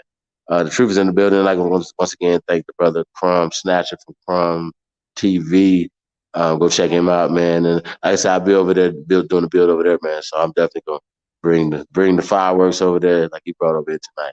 So hey, man, peace to all y'all, man. And we'll definitely catch you guys later. Peace and love. We out.